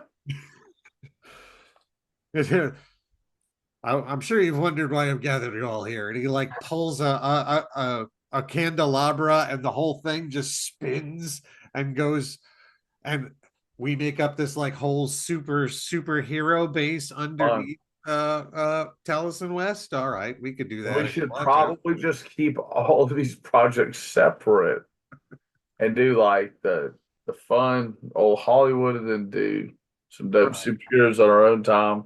I agree. So hey, just don't turn out into be like Todd McFarlane on me. no, I just look, man, all we've got is a character list so far. Let's at least make it to the second act break before we start worrying about starting a comic book too. That's all I'm saying. Let's get the train rolling before we. Dude, we're gonna start a winery. We don't need to start a winery. Maynard's. Dude, we're starting a dude like Copeland. We're starting a winery, bro. Yeah, but we don't need to start a winery. Maynard from Tools Winery is like 2 hours north of me. No, but it's not our winery. No, but that's why we want our winery.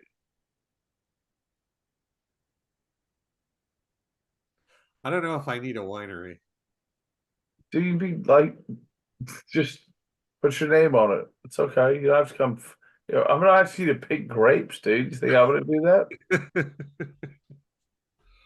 maybe we have like we come out with our own branded wine where we like just buy a vat of red blend from somebody in California and bottle it. Wine. Very smart. Okay, good point. Wine, not like we make all the wine. Yeah. What kind of wine do you go to? Pinot Noir is my go-to. Classic. You? Classic.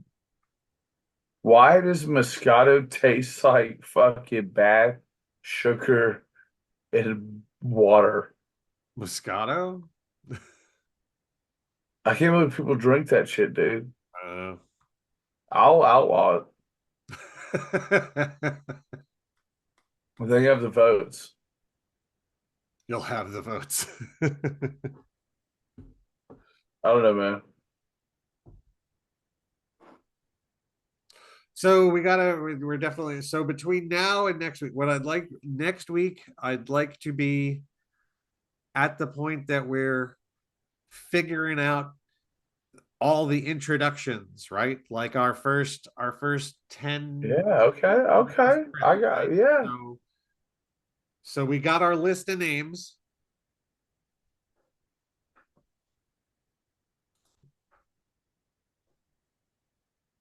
We got our list of names here.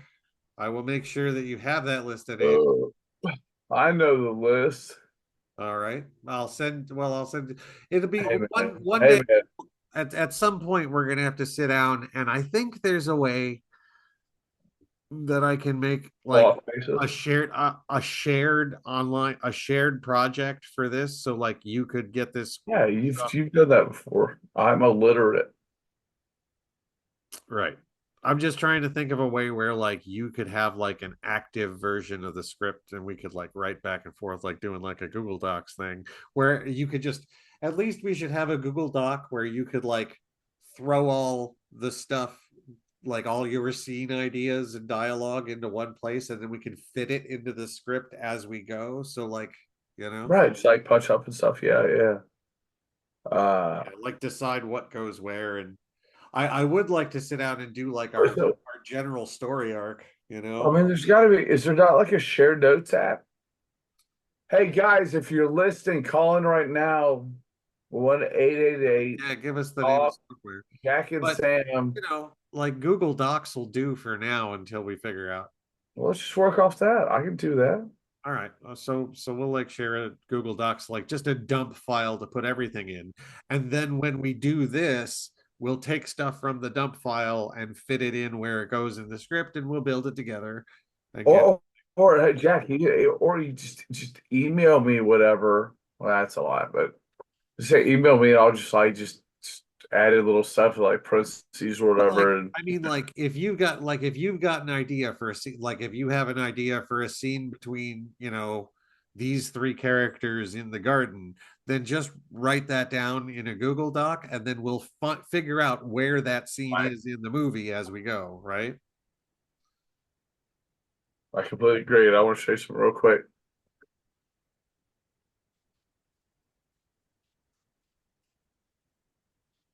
Oh no. Oh no, it's gross.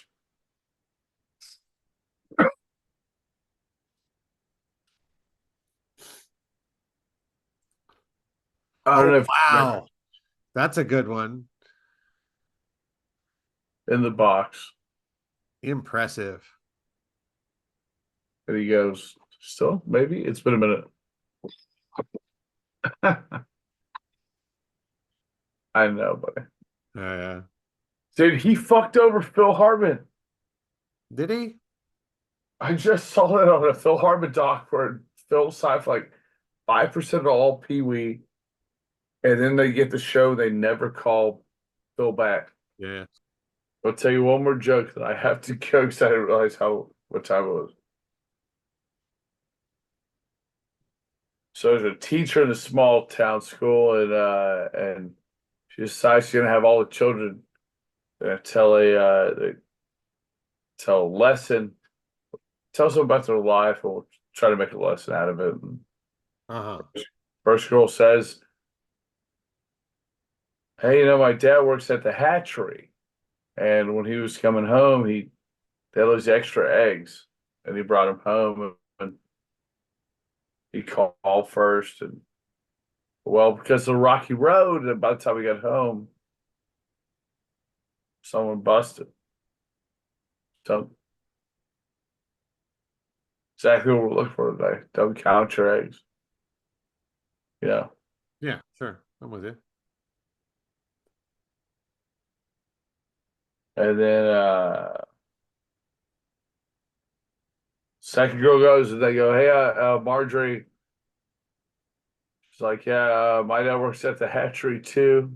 Hatchery's keeping this whole place in. I mean, it's told up the whole region really. It's backbone of the economy. Welcome to Sam tries to tell a joke while high. Very.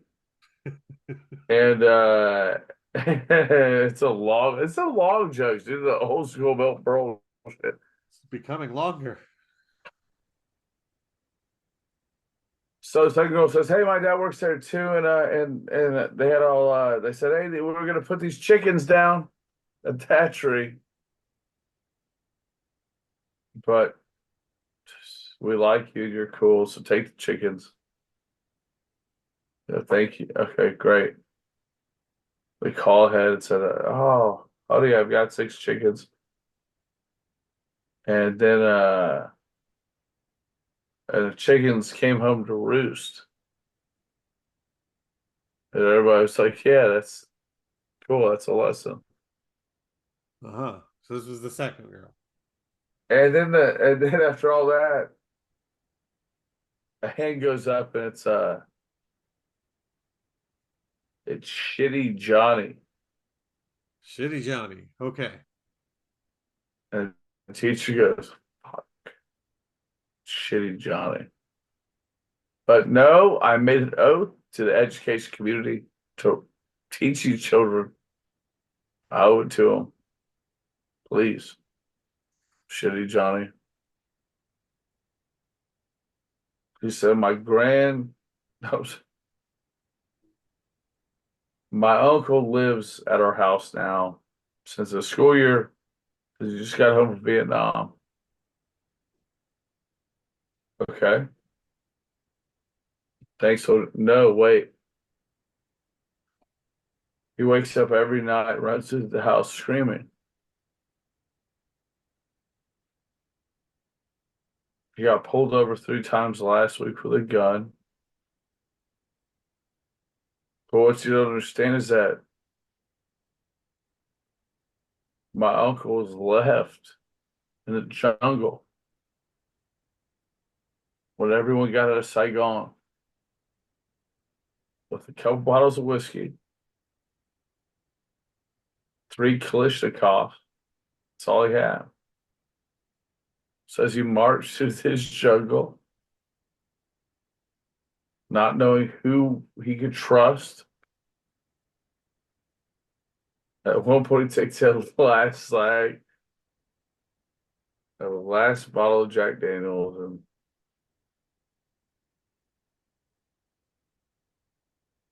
he just mowed down the whole village.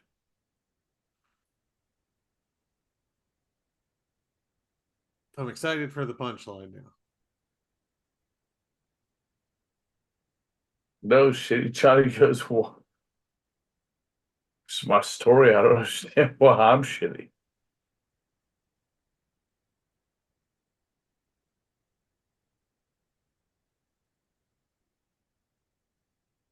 This whole joke.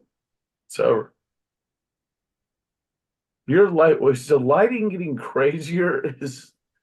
Are you in Alaska? No. Well, I mean, stuff's changing outside, I guess. Dude, you better tell me if you're in Alaska. I'm still waiting for the punchline of this joke. No, it's gone now. All right. So Okay. all right, let me do one then. Just God damn it, one fuck. Man. All right. I it is super fun watching you try and tell a joke when you're this high. It's like Dan Harmon trying to tell a joke.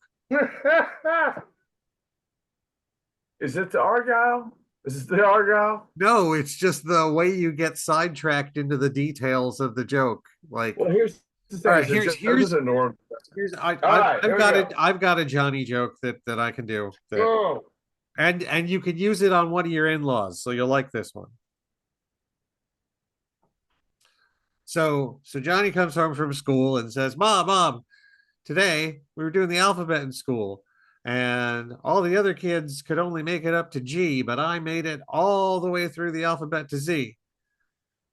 And Mom says, yeah, Johnny, that's because you're a drummer. And then the next day, Johnny comes home and says, Mom, today we were doing counting, and the other kids could only make it to 20, but I made it all the way to 100. And Mom says, that's good, Johnny. That's because you're a drummer. And then on the third day, Johnny comes home and says, Mom, today we were measuring each other for heights, and I was the tallest kid in class. Is that because I'm a drummer? And she says, no, Johnny, that's because you're 26.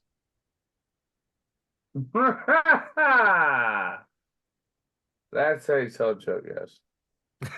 That's like an asshole. Meandering around through the you get too involved into the world building of the joke, it seems, when you've had There's one long joke I thought I could recreate it. I you're trying to paint a picture when really more like right in the sports box. A lot of everybody's doing their own thing, really. All right, hey, Come join us for more of this fun next week, folks. They ready for live? They're not ready for live? We'll see. Patreon.com/Jack Paterko. Hit that up, and maybe once you've proved that you're worthy of live, we'll start doing this live. And at the same slide.